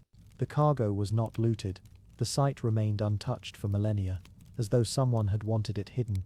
There's a theory, never proven, never disproven, that the ship had set out not to deliver, but to disappear. That the cargo was never meant to arrive. That someone somewhere decided the goods were too dangerous, too symbolic, or too revealing. and so, they were sunk. Quietly, off the charts. That theory, of course, is rejected by mainstream archaeology, but it lingers, as does the strangeness of the cargo. Because these weren't just objects of wealth, they were objects of knowledge. Glass in specific colors required precise chemical recipes. Tin and copper, in those ratios, produced a bronze of particular hardness. The ivory and resin suggested medical or ritual purposes. The sealstones carried iconography no one can fully interpret. And then there were the miniature scale weights, too small for anything but measuring rare powders, dyes or drugs. No records of what they measured have ever been found. Who was this ship serving? To this day, no two scholars fully agree. It has been tied to the Mycenaeans, to the Egyptians, to the Hittites, even to the elusive sea peoples. But perhaps it belonged to none of them. Perhaps it belonged to a merchant house that kept no records. Perhaps it was owned by a single family that vanished before writing their name into history. Or perhaps it belonged to an empire that was never remembered. When you picture the ship, do not imagine a ghostly galleon, imagine something smaller, seeker, meant for speed, but trimmed in symbols. Painted perhaps with patterns of bulls, birds and double axes, a vessel that bore no flag, but whose cargo announced its origin, everywhere and nowhere. The ship's story has only grown stranger with time, because once the cargo was removed, catalogued, and displayed, something strange began to happen. Visitors would stare at the ingots and report unease. Some claimed they looked like flayed skin, others saw shapes resembling abstract humans, arms outstretched. Some simply said, they feel older than they should. Even modern metallurgists, studying the alloys, remarked on their precision, the purity, the absence of slag, techniques not fully rediscovered until modern industrialization. It's hard to explain the feeling of seeing these objects in person. They carry weight, not just in mass but in presence, like something that once mattered immensely, but now stands mute. The sea still guards many of its secrets. Thousands of shipwrecks are believed to rest beneath the Mediterranean, most still hidden. But few have revealed so much and explained so little. The Ulubaran wreck remains a monument, not only to ancient trade, but to ancient silence. The kind of silence that speaks in objects, not words, in shapes, not signatures. And somewhere in the darkened corners of a museum drawer, one suspects, lies an ingot with a symbol no one has dared to interpret. Not because they can't, but because they can't, but because they shouldn't. The Shigir Idol, Russia. The longest known wooden sculpture. There are objects in the world that whisper instead of speak, artifacts that do not ask for our attention. Yet when we look upon them, we cannot look away. The Shigir Idol is one of these. Not loud in stature, though tall, not adorned in gold or precious gems, though valuable beyond price. It is old, not just ancient, but impossibly ancient. Carved from a single larch tree, more than 12,000 years ago, pulled from the black peat of the Ural Mountains in western Siberia, as if the earth had kept it hidden for millennia, until it decided we were ready to see it. It was 1890 when the idol first met light again, unearthed by gold prospectors, digging through peat near a place called Kirovgrad. They expected mud, maybe bone, perhaps stone tools or pottery fragments, if they were lucky. But what they found instead was a wooden statue nearly 3 times the height of a man, with geometric carvings etched into every available surface. It was preserved so unnaturally well, the peat having acted like a slow time capsule, damp, acidic, and low in oxygen, the perfect recipe to still time itself. When it was brought into the museum at Yekaterinburg, the local scholars didn't know what to make of it. For decades they didn't even realize how old it was. Wood does not usually survive, and when it does, it often goes unnoticed. But the Shigir idol was no accident. It had been shaped with intention, with patience, and with a message no one alive could quite translate. Even its surface was strange. The face at the top, a long, angular expression, seemed humanoid, but not entirely human. Below the face, the rest of the statue was carved with repeating symbols, zigzags, chevrons, ladder-like lines and eyes everywhere. Not watching, perhaps, but remembering. And that was the beginning of the mystery. Carbon dating would eventually confirm the idol was more than twice as old as the pyramids, older than Stonehenge, older than the wheel. The original estimate was 9,500 years, but as testing became more refined, the number pushed further back, closer to 11,500, then beyond. One of the latest datings placed it at over 12,000 years old. That would place it near the end of the last ice age. At that time, the world was colder. Vast glaciers still loomed across much of the northern hemisphere, and yet, somewhere deep in Siberia, a group of people felled a 150-year-old larch tree with stone tools, trimmed it into a plank, and began carving it with a system of symbols we still cannot understand. No language survives from that time, no myths we can trace with certainty, and yet, the Shigir idol may be both. Its carvings are not random, that much we do know. There's a deliberate repetition in the patterns. Some researchers have suggested that the idol may represent a cosmological map, or perhaps a code of laws. Others have speculated that the figure is a warning, a barrier against spirits, or a guide for the afterlife. The figures carved into the plank, some abstract, some totemic, suggest a kind of hierarchy, or maybe a story, a narrative we've lost the key to read. What makes it especially eerie is that it seems to contain eyes upon eyes upon eyes. You never feel entirely alone when looking at it. The markings may seem simple, crude even, but their depth becomes clearer the longer you look. It's as if they were made not just to be seen but felt. And then there's the question of who carved it. We often assume that the earliest humans, hunter-gatherers from the Mesolithic period, lived only for survival. That art and religion came later, after farming in cities, but the Shigir idol suggests otherwise. Its creators lived before agriculture. They hunted elk and deer, they moved with the seasons, yet they made time to carve something from wood that took immense labor and attention. For what? Worship? Memory? Control? There are no other objects quite like it. Not of that size, not of that age. And certainly not in wood, which raises a darker possibility that the Shigir idol is not unique because it was the only one made, but because it's the only one that survived. How many others just like it were lost to time, to fire, rot, or flood? What if wooden monuments once stood across vast regions, their symbols repeating across forests and riverbanks? What if, long before the cities we know, long before the temples we study, there existed a kind of knowledge carved in wood, and we've simply forgotten how to see it? The statue is nearly 3 meters tall in its reconstructed form, though it may have once been taller. Some pieces were lost over the years, others misaligned, but the general shape remains. It's held upright in a special chamber now, in a museum carefully climate-controlled to protect its fibers. But even behind glass, it feels ancient in a way stone never does. Fragile, yes, but alive. It's carved from a living thing, after all. A tree that stood through storms and snow and sunlight for a century and a half. And then, it was cut down not for fire or shelter, but for memory. If you imagine the creators, clad in furs, gathering around a fire near the edge of a cold forest, you might wonder what they believed. Did they see spirits in the trees? Gods in the rivers? Did they think this statue could hold something back, or invite something in? One theory suggests that the zigzag patterns represent water, rivers or floods. Another links the eye symbols to ancestor spirits, watching. Another still proposes that the statue stood at the boundary of the living and the dead. But here's the uncomfortable part: we don't know, and we may never know.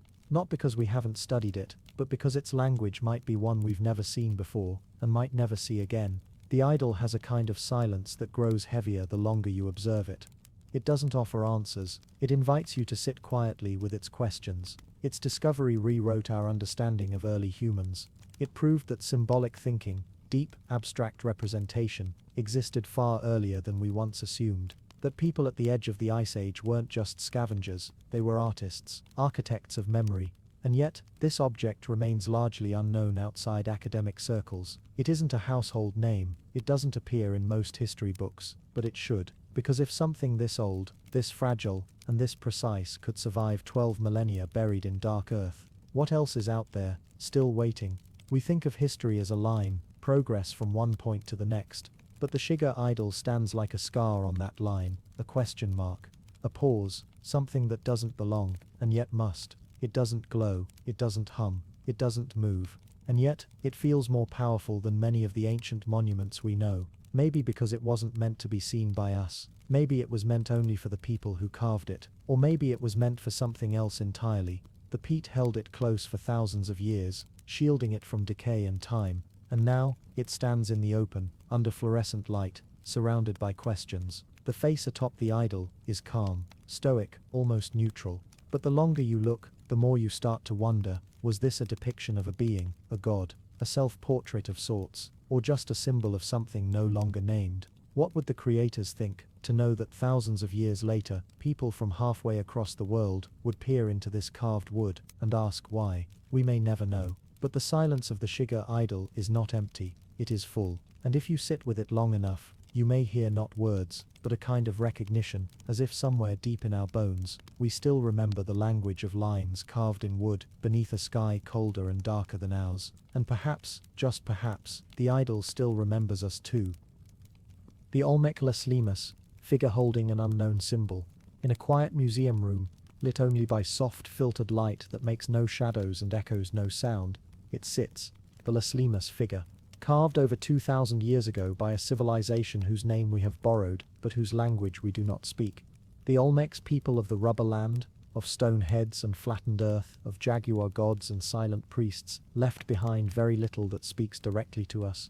But they left this, a green stone figure, life-size nearly, a young man, calm-faced, legs crossed in stillness, and in his lap, something else, something stranger, a small being, neither child nor animal, neither deity nor ghost, held with care, or possibly with dread.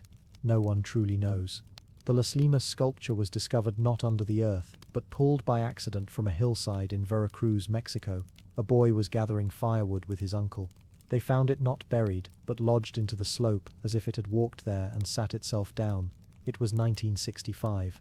The boy's name was Sebastian, and what he saw before anyone cleaned or studied the artifact was this: a man made of heavy greenstone, his eyes closed, his hands steady, holding a creature whose mouth was open, whose head seemed to tremble in a permanent scream or song.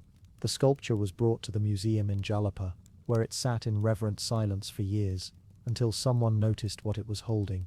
Not just a being, but a symbol. Several, actually, carved with perfect precision, faint, shallow marks across the creature's back, shoulders and head. Glyphs, unreadable, ancient, echoes of a language no one understands. Those glyphs changed everything. Before the discovery, Olmec writing was something of a mystery. The few carved blocks of stone bearing symbols, La Morjara Stea, the Cascahal block, were too rare to be trusted, too isolated to interpret. But here was a clue, or a trap. Because no one can agree what the creature is, or what the figure means, or why a boy of polished greenstone is cradling something not entirely human and not entirely divine. Some say it is an offering, others say it is a vision, some even claim it is a record, an account of contact with another world. The creature's elongated head, its exaggerated limbs, its twisted expression, nothing in known Olmec art matches it, except the glyphs. Let's walk backwards, slowly into the jungle-shadowed past, into the Gulf Coast lowlands where the Olmec once lived, along rivers that still flood every summer, under skies thick with birdsong and heat. Picture a city, flattened but grand. Earthworks rise from the swamps, man-made platforms of clay and stone, ball courts, ritual plazas, altars, no pyramids, not yet. The Olmec were the builders before pyramids, before temples, before anything we think of as Mesoamerican civilization. And in the center of it all, the priests, quiet, painted, and watching the stars. The Olmecs tracked Venus. They watched eclipses, they aligned their sights with solstices. They stared into smoke and called it prophecy. The greenstone they used came from mountains far away. It was carried overland and downriver in secret. The carving of it took generations. Literally, tools made of flint wore down quickly. It could take a lifetime to shape a single figure. So the Leslimus sculpture was not made in haste. It wasn't casual. It wasn't for decoration. This was purpose-made, and the purpose, whatever it was, has been lost. Now imagine you are standing in front of it, in the quiet museum. You look at the boy's face serene, lips closed. You look at the creature, its mouth stretched wide, its fingers oddly placed. And then you notice the marks. One symbol looks like an eye, another like a snake, devouring a star. Another, a circle inside a square inside a line.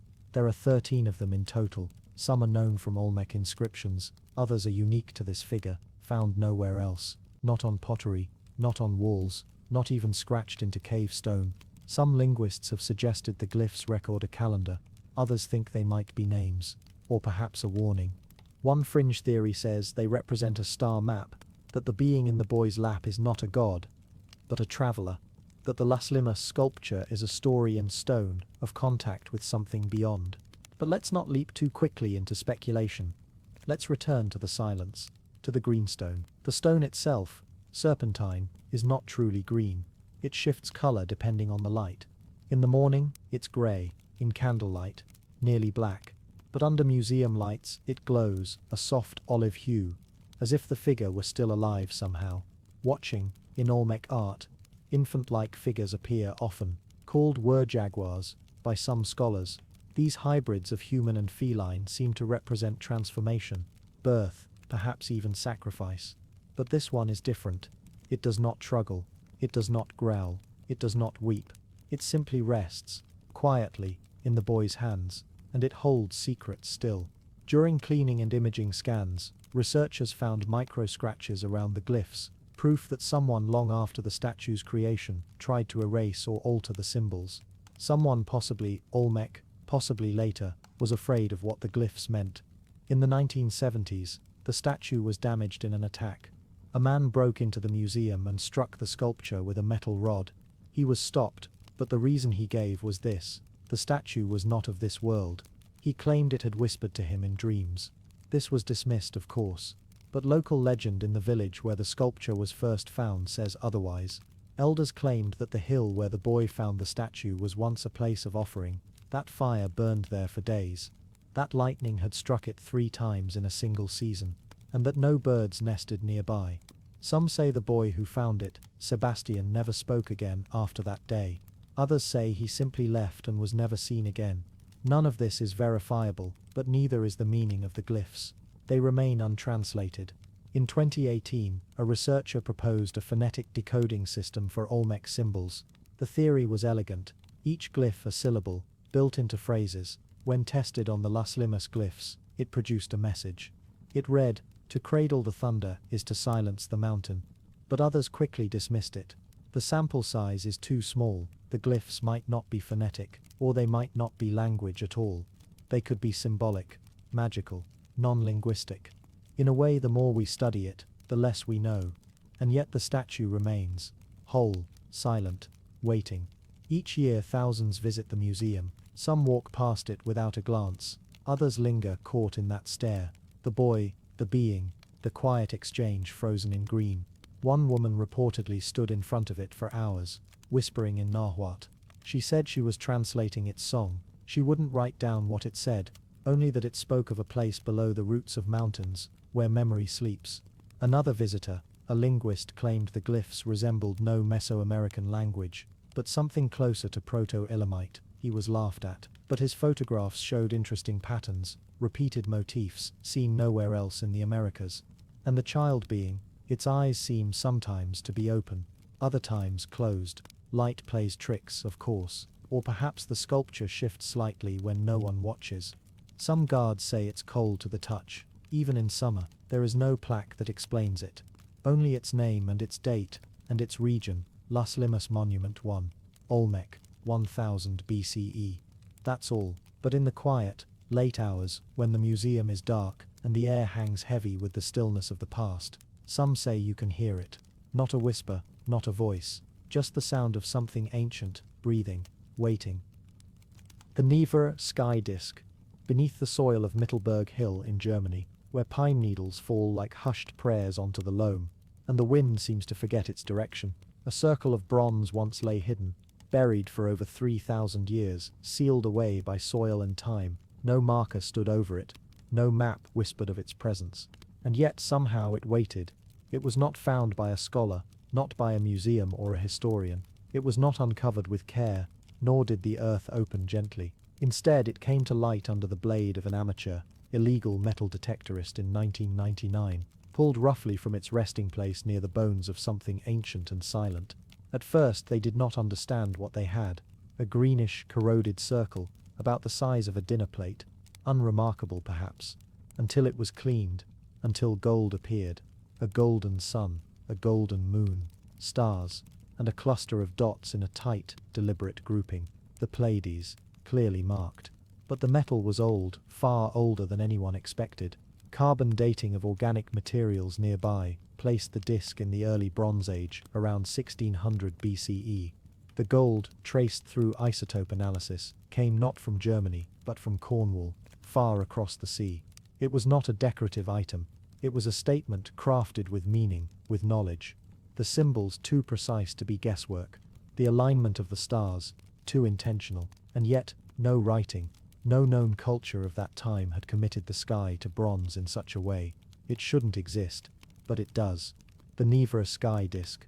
And the closer one looks, the more unsettling it becomes. It is round, 30 centimeters in diameter, weighs just over 2 kilograms, but the weight it carries is heavier. It is not a calendar, though it tracks time. It is not a map, though it depicts the sky. It is not a religious object, though it touches on myth, on ritual, on awe. The disk is a conversation, not between men, but between earth and sky, between what is seen and what is hidden. The golden circle may be the sun, or perhaps the full moon. A second crescent represents the moon in its sickle phase. The stars scattered between are not placed randomly. The group of 7, the Pleiades, known across nearly every culture on Earth. To the Greeks, the 7 sisters. To the Japanese, Subaru. To the Celts, a sign of harvest. But how did someone in Bronze Age Europe not only recognize the Pleiades, but understand their importance in marking time? That knowledge had to come from somewhere. The disk was not created in isolation. It was the result of centuries of observation, of memory passed through generations, oral traditions, perhaps, or sacred ritual. The placement of the gold inlays hints at astronomical knowledge previously thought to be well beyond Bronze Age societies. This was not luck. This was legacy. What is even more striking is what came after the disk's creation. It wasn't left as is. It was modified, deliberately. New gold inlays were added. 2 arcs along the edges, curving like horns. Some believe they represent the horizon, marking the sun's setting and rising points at solstice. The farthest reaches of its journey across the sky. If you hold the disk and align it with the solstice points on a mountaintop where it was buried, something strange happens. The sun appears to sit within those arcs, captured, as if by design. Not a depiction, then. A tool, an astronomical instrument, created thousands of years before the astrolabe, before the sextant, before civilization as we think of it. Then at some point, perhaps generations later, a third element was added, a curved strip at the bottom of the disk. It may represent a boat, a solar bark, like those found in Egyptian mythology, ferrying the sun across the night sky, but it also appears, unbalanced, tacked on, a final addition, one whose purpose remains in question. It raises a possibility that chills historians, that the disk's meaning changed over time, that its function, once astronomical, became spiritual, mythic, that people forgot what it was, even as they worshipped it, that it drifted from science to sacred, and then it was buried, intentionally, as if it no longer had a place in the world. Who buried it? No one knows. There is no associated burial, no grave goods, just the disk, and fragments of swords, arm rings and axes, broken deliberately. Ritual offerings, perhaps. An offering to whom? The gods of the sky, of the harvest, of forgotten ancestors. Or perhaps it was buried not in reverence, but in fear. The knowledge it carried may have become dangerous, heretical, or simply misunderstood, and so it was removed, hidden, interred beneath layers of dirt, beneath pine and snow and centuries of silence. And for over 3,000 years it waited. The soil of Mittelberg is quiet. The forest hums with soft winds and the rhythm of insects. Few hikers stray far from the trails, even fewer know what lies beneath their feet. But the Nebra sky disk remembers. The bronze has aged. Its green patina, mottled and crusted, conceals ancient fingerprints. The gold, still radiant in places, shines softly beneath museum lights, yet it seems alert, as if it knows it is being watched. You cannot help but wonder what other knowledge was lost with it. What sky-watching priest stood atop this hill millennia ago, holding this disk up to the heavens? Did they whisper to the stars, or did they listen? No written records exist from that time in Central Europe. No scrolls, no tablets, just this artifact, forged with such precision it speaks without words. And it does speak. It says we were watching the sky long before you knew we could. It says we counted the stars, even when we could not write our names. It says you are not the first to wonder what the heavens mean. The disk is not just old, it is confident. It suggests that our understanding of early human history is too narrow, too focused on writing, on stone temples, on cities. It hints at civilizations organized not around walls but around the sky, people who raised no monuments, but remembered the rising and setting of stars, people who passed knowledge in quiet ways. The Nebra sky disk was nearly lost to the black market. After its illegal discovery, it was sold and passed through criminal hands. Only after an undercover operation was it recovered, years later in a Swiss hotel room, wrapped in a towel. Even then some doubted its authenticity. It was too sophisticated, too clean, but science confirmed what history could not. Isotope analysis of the copper traced it to the Austrian Alps, the gold to Cornwall, the tin to Bohemia. It was real, and that only deepened the mystery. This disk represents a network, a connection across vast distances, trade routes before the written word, shared knowledge between cultures who left no flags, no kings, no scrolls, only stars. In the museum where it now resides, guarded, carefully lit, temperature controlled, visitors move slowly. Whispers fall away, children quiet, adults lean in, not because of what the plaque says, but because of what the disc feels like. There is something magnetic about it, something that silences the modern world for a moment and replaces it with a question older than language. What else have we forgotten? What was once known, truly known, and is now gone? And when the lights dim at night, and the last curator walks away, one wonders, does the disc still measure the sky? Does it still listen? Or does it simply wait? The Longyu Caves, China, massive hand-carved subterranean halls. Have you ever heard silence so deep, it presses against your skin? In a forgotten village, in Zhejiang province, China, the earth holds a secret, a darkness not of danger, but of questions unanswered. You could walk above it for years, centuries even, and never guess what lies just beneath your feet. That is, until one day in 1992, when a curious villager decided to drain a pond. No one was prepared for what emerged, because under that shallow pool wasn't rock or mud. It wasn't even a natural cave. It was the mouth of an impossibly smooth stone chamber, high-ceilinged, geometric, echoing, a space no one had entered in over 2,000 years, and it was only the beginning. Beneath the hills of Xianbeikan lay something staggering. Not one cave, but at least 24 interconnected halls, all carved by hand. Altogether, the Longyu Caves span over 30,000 square meters, as vast as 5 football fields, with ceilings up to 30 meters high. The walls are smooth, and bear the same pattern of parallel chiseling, like the signature of an artist long gone. But here's the truth that wakes archaeologists in the night. There's no record, no inscription, no legend or scroll that explains who built the Longyu Caves, or why, or how. Let's go inside. The first steps into the first chamber are tentative. The stone underfoot is cool, and the air feels dry, filtered by centuries. You imagine carrying a flickering lantern, your footsteps muffled by ancient silence. The carvings on the walls, though simple, repeat in rhythm. Downward strokes, uniform lines, covering every surface. Why would someone decorate a chamber like this, only to seal it and never return? There are no statues, no sarcophagi, no altars or bones. Nothing was ever found inside, except the hall itself. But the structure speaks. Columns rise toward the ceiling with precision, bearing the weight of millions of tons of earth. Staircases descend into inky depths, stopping in places that feel more symbolic than practical.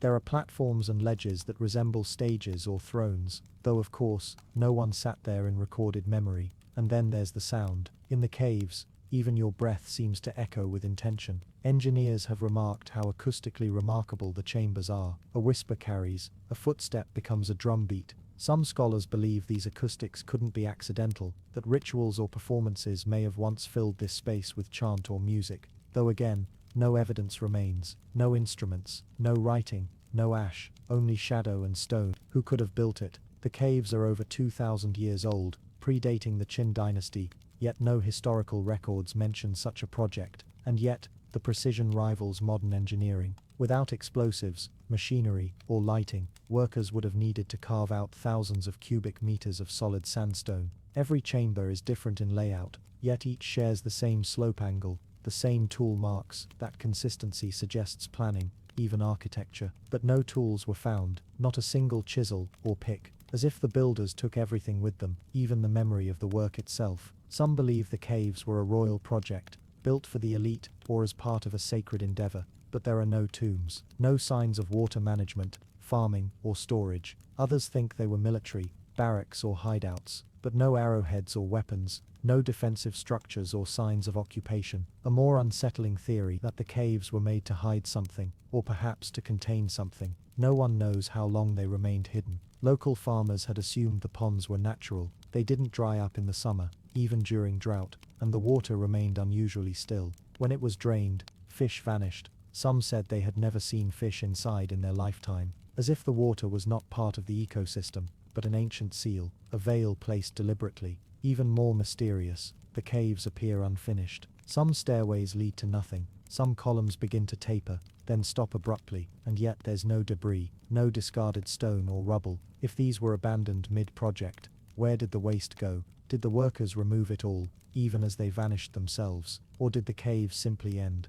the labor stopped by something unknown? Let's walk deeper now. Imagine passing from one chamber to the next. The air grows cooler but never damp. There's no moss, no insect hum. The caves were sealed so thoroughly that time barely touched them. You descend a slope, your lantern casting long shadows along the chiseled walls. Ahead, a platform juts out from the wall, as though meant for someone to stand and speak or observe. Below it, a basin carved into the floor, no drainage, no water, just an impression. Some believe it could be symbolic, a place for offerings or for celestial observation. But again, nothing was left. No bones, no wax, no char. The stone is clean, suspiciously clean. Above you, the ceiling swells high into darkness. No soot stains, no torch residue. If people worked in here for years, perhaps decades, how did they light the space? Mirrors, lanterns, were they capable of using reflective bronze systems like the ancient Egyptians, or did they know of something else? Outside, the village continues on. Chickens peck in the dust. Children ride bicycles past the old drainage pond. Tourists sometimes come, but not in droves. The caves are too quiet, too strange. And even the locals admit, they feel something in the stone. Here's something often left out of guidebooks. Seismic studies suggest more chambers still exist, undrained. The 24 known halls might be a fragment of a far larger complex, one that stretches under hills, roads, homes, one that no one has dared to fully uncover. Why? Because the government has discouraged further digging. Officially, it's to preserve stability, to avoid collapse. Unofficially, well, that's where whispers begin. Some say something did go wrong during construction, something so catastrophic the entire site was buried. Others say it was meant to be hidden from the beginning, a secret school, a spiritual center lost to time. And a few fringe theorists believe this was not a human project at all, that the symmetry and silence are not remnants of humanity, but of something else, something older. Let's stop now and listen. There, the sound of your breath, the soft brush of air against stone. Imagine you set a stone spinning here in the silence. It might echo for hours. The sound of it bouncing off smooth walls, vanishing into corridors. You call out, and your voice returns different, stretched. The cave shifts sound like water shifts light. You start to imagine the chambers as living things, not dead stone, but something that remembers being touched, something that waits. Archaeologists have proposed 100 theories and confirmed none. The symmetry, the acoustic perfection, the sheer volume of material moved, all without documentation. Even the markings, those shallow repeating chisel patterns, might be decorative, or they could be symbolic. Some have even compared them to early writing, like the oracle bone script, but no connection has stuck. They remain what they've always been, silent grooves in ageless stone. What if the caves weren't meant for humans at all? Their scale is grand. The vertical shafts serve no known purpose. The entrances were sealed. Could the Long U caves have been a message, a vault, a map? There's one other idea, one that haunts those who've stood in the deepest chamber and listened to the stillness. What if the caves were never meant to be found, not forgotten, but hidden? A civilization might bury something too dangerous to destroy, or too sacred. A language, a being, a truth.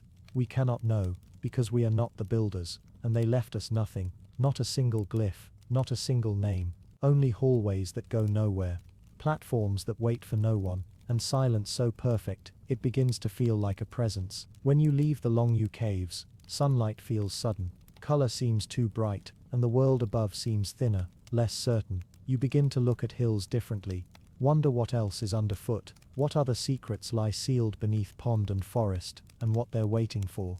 The Longyou caves remain unclassified, not a tomb, not a temple, not a home or a fortress, they simply are, just as they've always been, and maybe, just maybe, the deeper we go, the less we're meant to understand.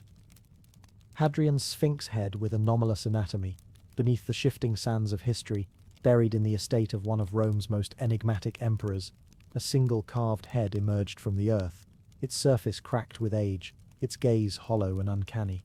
The excavation had been slow, dust had settled in the hollows of collapsed walls, wild plants had grown over marble columns, and time had laid its veil gently across everything. But when the stone head was unearthed from the deeper layer beneath the ruins of Hadrian's villa at Tivoli, even the most experienced archaeologists paused. It did not look Roman, nor Egyptian. And yet it was undeniably both, bearing the stylistic weight of a sphinx, yet carved with hands that did not follow the rules of either tradition. Hadrian's villa itself is well documented, a sprawling architectural experiment outside of Rome blending Hellenistic, Egyptian and Roman styles across dozens of structures, pools, libraries, pavilions, temples, and even an artificial island. The emperor had a well-known fascination with the cultures of the lands he governed, but this piece, this head, did not match the official record of any sculpture known to have been placed within the grounds. And stranger still, no one seemed to know where the body of the Sphinx had gone. The head alone weighed hundreds of kilograms and had been buried deeper than the foundations of the surrounding buildings. It was composed of rose-hued granite flecked with black, a type quarried only in Upper Egypt. The curls of its headdress were tightly coiled, in a style not used since the Middle Kingdom, but its features were wrong, deeply wrong. Its cheekbones curved too far back toward the ears. Its mouth did not rest in a smile or snarl but sat slack, parted just slightly, exposing no teeth, only a strangely smooth curve.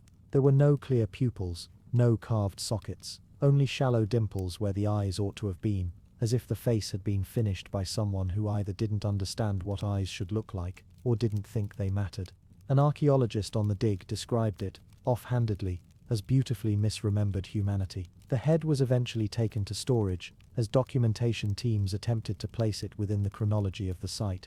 But the anomalies didn't stop with its appearance. When tested for tool marks, the carving patterns on the lower jaw showed microscopic scoring consistent not with Roman iron chisels or Egyptian copper tools, but with something different, something sharper, finer. The scoring followed an oddly uniform rhythm, like it had been done with a rotating instrument. That would have been impossible at the time of its assumed creation. No records in Hadrian's personal letters mention the sculpture, no inscriptions mark its base, no other matching pieces have been recovered anywhere in the empire. Still, it sits there silent, watching, and the further researchers dig into its presence at the villa, the more the story begins to fray. The silence of the stone head was not the silence of abandonment, but of something waiting, a presence, not absence. Its blank eyes, smoothed over by time or intention, seemed to defy interpretation. And those who visited the head often described a strange unease, not fear exactly, but a creeping disquiet, as though the head was not meant to be seen alone, as though something was missing and might still be nearby. Efforts to search for the missing body of the Sphinx were quietly undertaken in the decades that followed, not in the public eye, not with press releases or official museum projects, but with small controlled digs, geophysical scans, and classified reports. Hadrian's villa had long been mapped, and yet entire corridors, tunnels, chambers, even small temples remained inaccessible, collapsed, filled with earth, or simply not fully catalogued due to their depth and instability. One shaft, located not far from the site where the head was found, was particularly unusual. It led downward in a spiral, unusually narrow, lined with cut stone far smoother than surrounding architecture. The curvature was too perfect, machined almost. And though it was likely constructed during the same period as the rest of the villa, the shaft did not appear on any ancient layout or reconstruction model. At the base of the shaft lay a sealed doorway, not bricked, not barred, sealed, fused. A single slab of green-veined stone, with no visible seams, engraved only with 3 circles, concentric, incomplete, like a sun drawn with a broken compass. No Latin, no Greek, no known Egyptian glyphs, just that unfinished mark. When one researcher ran a magnetometer over the stone, the device flickered, not spiked, not failed. Flickered, like interference from an active signal. But there was no power source nearby. Nothing modern, just bedrock, soil, and ruins. The team left the door untouched. No report was filed. Officially, the Sphinx head is listed under probable Egyptian import, decorative function, likely placed at the villa post Hadrian's visit to the Nile. An elegant answer, a safe one. But in private communications between a small circle of curators and field archaeologists, other phrases appear: unclassified carving logic, non-local material blend, hypothesis, altered artifact. There were whispers that Hadrian, in the last years of his life, withdrew into strange studies, that his obsession with Egypt deepened beyond admiration and entered something else, something spiritual, perhaps, or psychological, that he believed a fragment of eternal knowledge was buried in the sands of the empire's oldest edges, and that he had brought something back with him. The Sphinx head might have been that something, or a marker of it. And if it was, what had he uncovered? The mystery of the head did not diminish with time. It deepened.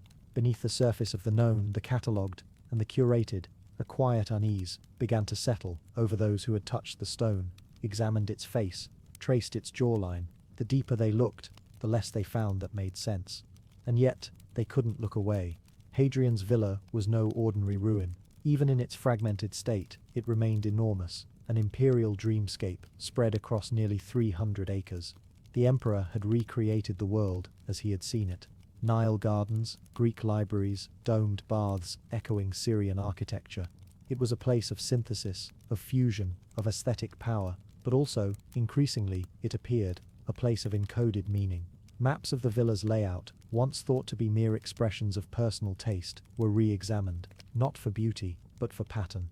Some noticed strange alignments. Certain corridors and chambers formed geometric figures when plotted from above, many converging near the area where the Sphinx head had been found.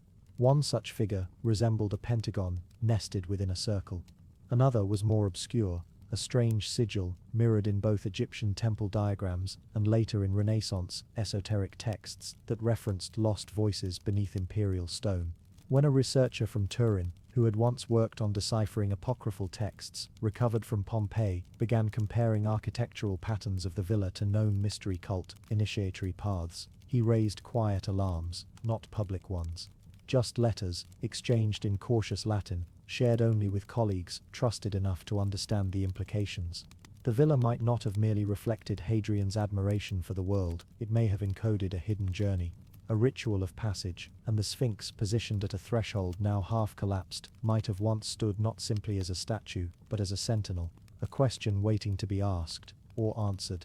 That summer, a new survey was conducted, quietly, privately. One section of the villa, previously closed due to flooding and instability, was temporarily made accessible after a long dry spell. It was an underground chamber with a domed roof, its center sunken like a giant bowl. The air inside was thick and still too warm for the season, and entirely silent, no echoes, no insect sounds. As if the walls consumed noise, the walls were bare, but the floor was not. Arranged in a massive circular mosaic, now only partially preserved, was a pattern unlike any known Roman design. It was not ornamental, it was not decorative, it was precise, mathematical, complex, closer to something you'd expect on a data readout than a floor. Concentric rings of tiled segments, each one marked with strange indentations, some triangular, some resembling stylized claws, others resembling nothing human. At the center was a broken recess, as if something had once stood there. The measurements of that broken center, exactly the width of the Sphinx head's base. Someone had moved it. Someone, at some point in the last 1,800 years, had separated the head from whatever had once stood in that chamber, and hidden it, or protected it. Or perhaps simply interrupted something that had never been meant to end. And then came the residue. The team reported unusual corrosion on the surrounding tiles, organic decay patterns, as if the stone had been subjected to some form of stress that was neither heat nor water, something else. One scientist, off the record, likened the reaction to what's sometimes found in materials exposed to extremely high-frequency acoustic vibrations, beyond human hearing. Like the stone was listening to something, he said. For a very, very long time, back in the conservation lab, the Sphinx head was re-examined under newer scanning technology. A new detail emerged, barely visible under normal light, but unmistakable under multispectral imaging. Faint inscriptions, not on the visible surface, but beneath the weathered stone, cut so shallow, so fine, they could only be seen using hyperspectral light. The symbols were not Egyptian hieroglyphs, they were not Latin, not Greek. They were composed of thin intersecting lines, arcs within arcs, repeated chevrons, and a recurring sigil that resembled an eye fractured into three pieces, an eye that had no pupil. When overlaid with the floor mosaic pattern, the symbols matched perfectly, segment by segment, like coordinates or a key. Someone had written a code into the Sphinx, not to explain it, but to connect it to something else. One night, a scholar, alone in the lab with the head, recorded audio notes as he examined the markings. His voice was calm at first, steady, but about 27 minutes in, his speech faltered. There's a brief silence, then the sound of movement, and then a phrase, soft, almost whispered. It opened its mouth, but the head has no mouth, at least not one visible. The tape ends with the sound of footsteps leaving the room, and a door locking from the outside. He never returned to the lab. No explanation was ever made public. And so we arrive at the final turn in this winding chamber of stone and shadow, where the likeness of a creature both familiar and utterly foreign remains perched in eerie silence. Hadrian's Sphinx head, still staring forward as it has for untold centuries. But what truly lingers in this last stretch of our slow descent into mystery is not merely the statue itself, nor even the anatomy that defies convention. It is what has been stirred around it, questions without answers, legends without sources, and records that slip between facts like smoke between fingers. By this point, we've wandered far past the simple archaeological report. We've studied the shape of the skull, its slightly elongated dome, its strangely concave cheekbones, the unusual taper of the jawline, and we've compared it to human norms and Egyptian stylizations, yet none of it fits neatly into any artistic or anatomical tradition. The head lacks the idealized geometry of traditional sphinxes. It is instead more observational, too observational, as though someone wasn't depicting a divine beast, but copying a being they had seen with their own eyes. Sculptors in Roman times, particularly those under the patronage of emperors, were no strangers to embellishment. If Hadrian had wanted a stylized sphinx for his private gardens, or as a monument to Egypt's mystique, he had access to the finest carvers and classic motifs. Yet this sculpture seems to reject both stylization and romanticism. It bears none of the lion-like grandeur of its Egyptian cousins, nor the smooth symmetry of Roman artistry. Instead, what remains etched in stone is a long-faced creature with an anatomical precision that suggests scrutiny, not symbolism. What should we make of the fact that this head was not discovered in a temple, but beneath a villa? What do we do with the lack of inscription, the omission of any identifying deity or imperial name? The figure appears to be deliberately anonymous, yet not forgotten. Its preservation under layers of soil and rubble seems intentional, almost like a burial. And as we've seen in other parts of Hadrian's estate, he had a penchant for esoterica, temples to unknown gods, rooms with no windows, echo chambers where whispers travel like footsteps. Hadrian was more than a builder of walls and roads. He was a man obsessed with the arcane, Greek oracles, Egyptian priesthoods, Mesopotamian star maps. If he encountered something in his travels, an artifact, a belief, a being, that struck him as too strange to share openly, might he have hidden it instead in sculpture? Could this sphinx be more than a symbolic figure, perhaps a representation of something seen in dream or vision, or even in the flesh? There are stories, of course. They always bubble up where mystery dwells. One recurring tale, whispered among local guides and rarely published, speaks of a sealed vault deeper under Hadrian's villa. Not the known catacombs, but something older, bricked off centuries before the Renaissance excavators arrived. A chamber filled with statues unlike any others, half-finished, half-human. Creatures with fingers too long, eyes too wide, heads too narrow. None have ever confirmed such a chamber exists. Yet some say the Sphinx head was once part of a figure placed at its threshold, watching over that buried place. We must be cautious, naturally. The line between archaeological theory and imaginative fiction can dissolve like dust in lamplight, but the lingering doubt persists. The statue is real, the face is strange, the anatomy, by all classical and modern standards, is off, and the hands that carved it left no clue to their intent. Could it have been a relic from a forgotten myth, a deity with lost worshippers, or something more unsettling, an attempt to preserve in stone the visage of a being not born of this earth? There are records, fragments, really, from Roman writers like Suetonius and Lucian, who hint at the emperor's fascination with transfigured creatures and eyes that blinked like stars. Most scholars dismiss these as poetic inventions, but we've all seen how easily truth hides behind metaphor. As we end our exploration, we return once more to the head itself, to its deeply grooved brow, its unbalanced proportions, its expression that seems neither neutral nor kind. It watches you. That much is undeniable. Whether its gaze is passive or purposeful remains the most haunting question. When archaeologists uncovered it, the dirt clinging to its crevices had hardened like old clay. Some believed it had been deliberately sealed, as if someone long ago wished to keep it hidden. Others thought it had simply tumbled, another casualty of time and decay. But the position it was found in, face up, unbroken, framed in a circle of shattered marble slabs, felt too precise, like a message or a warning. We may never know who carved it, or why, but it remains, that impossible face, weathered but intact, a relic of forgotten knowledge, perhaps, or a secret meant never to be uncovered. And now you've seen it too. Just remember, it's still watching. And so the mystery remains, buried beneath centuries of silence, chiseled into stone, whispered through lost languages. If you've made it this far, you're one of the few still listening to the secrets the Earth has yet to tell. Thank you for joining us on this quiet journey through time. This is Unearthed Secrets, where the past is never quite finished.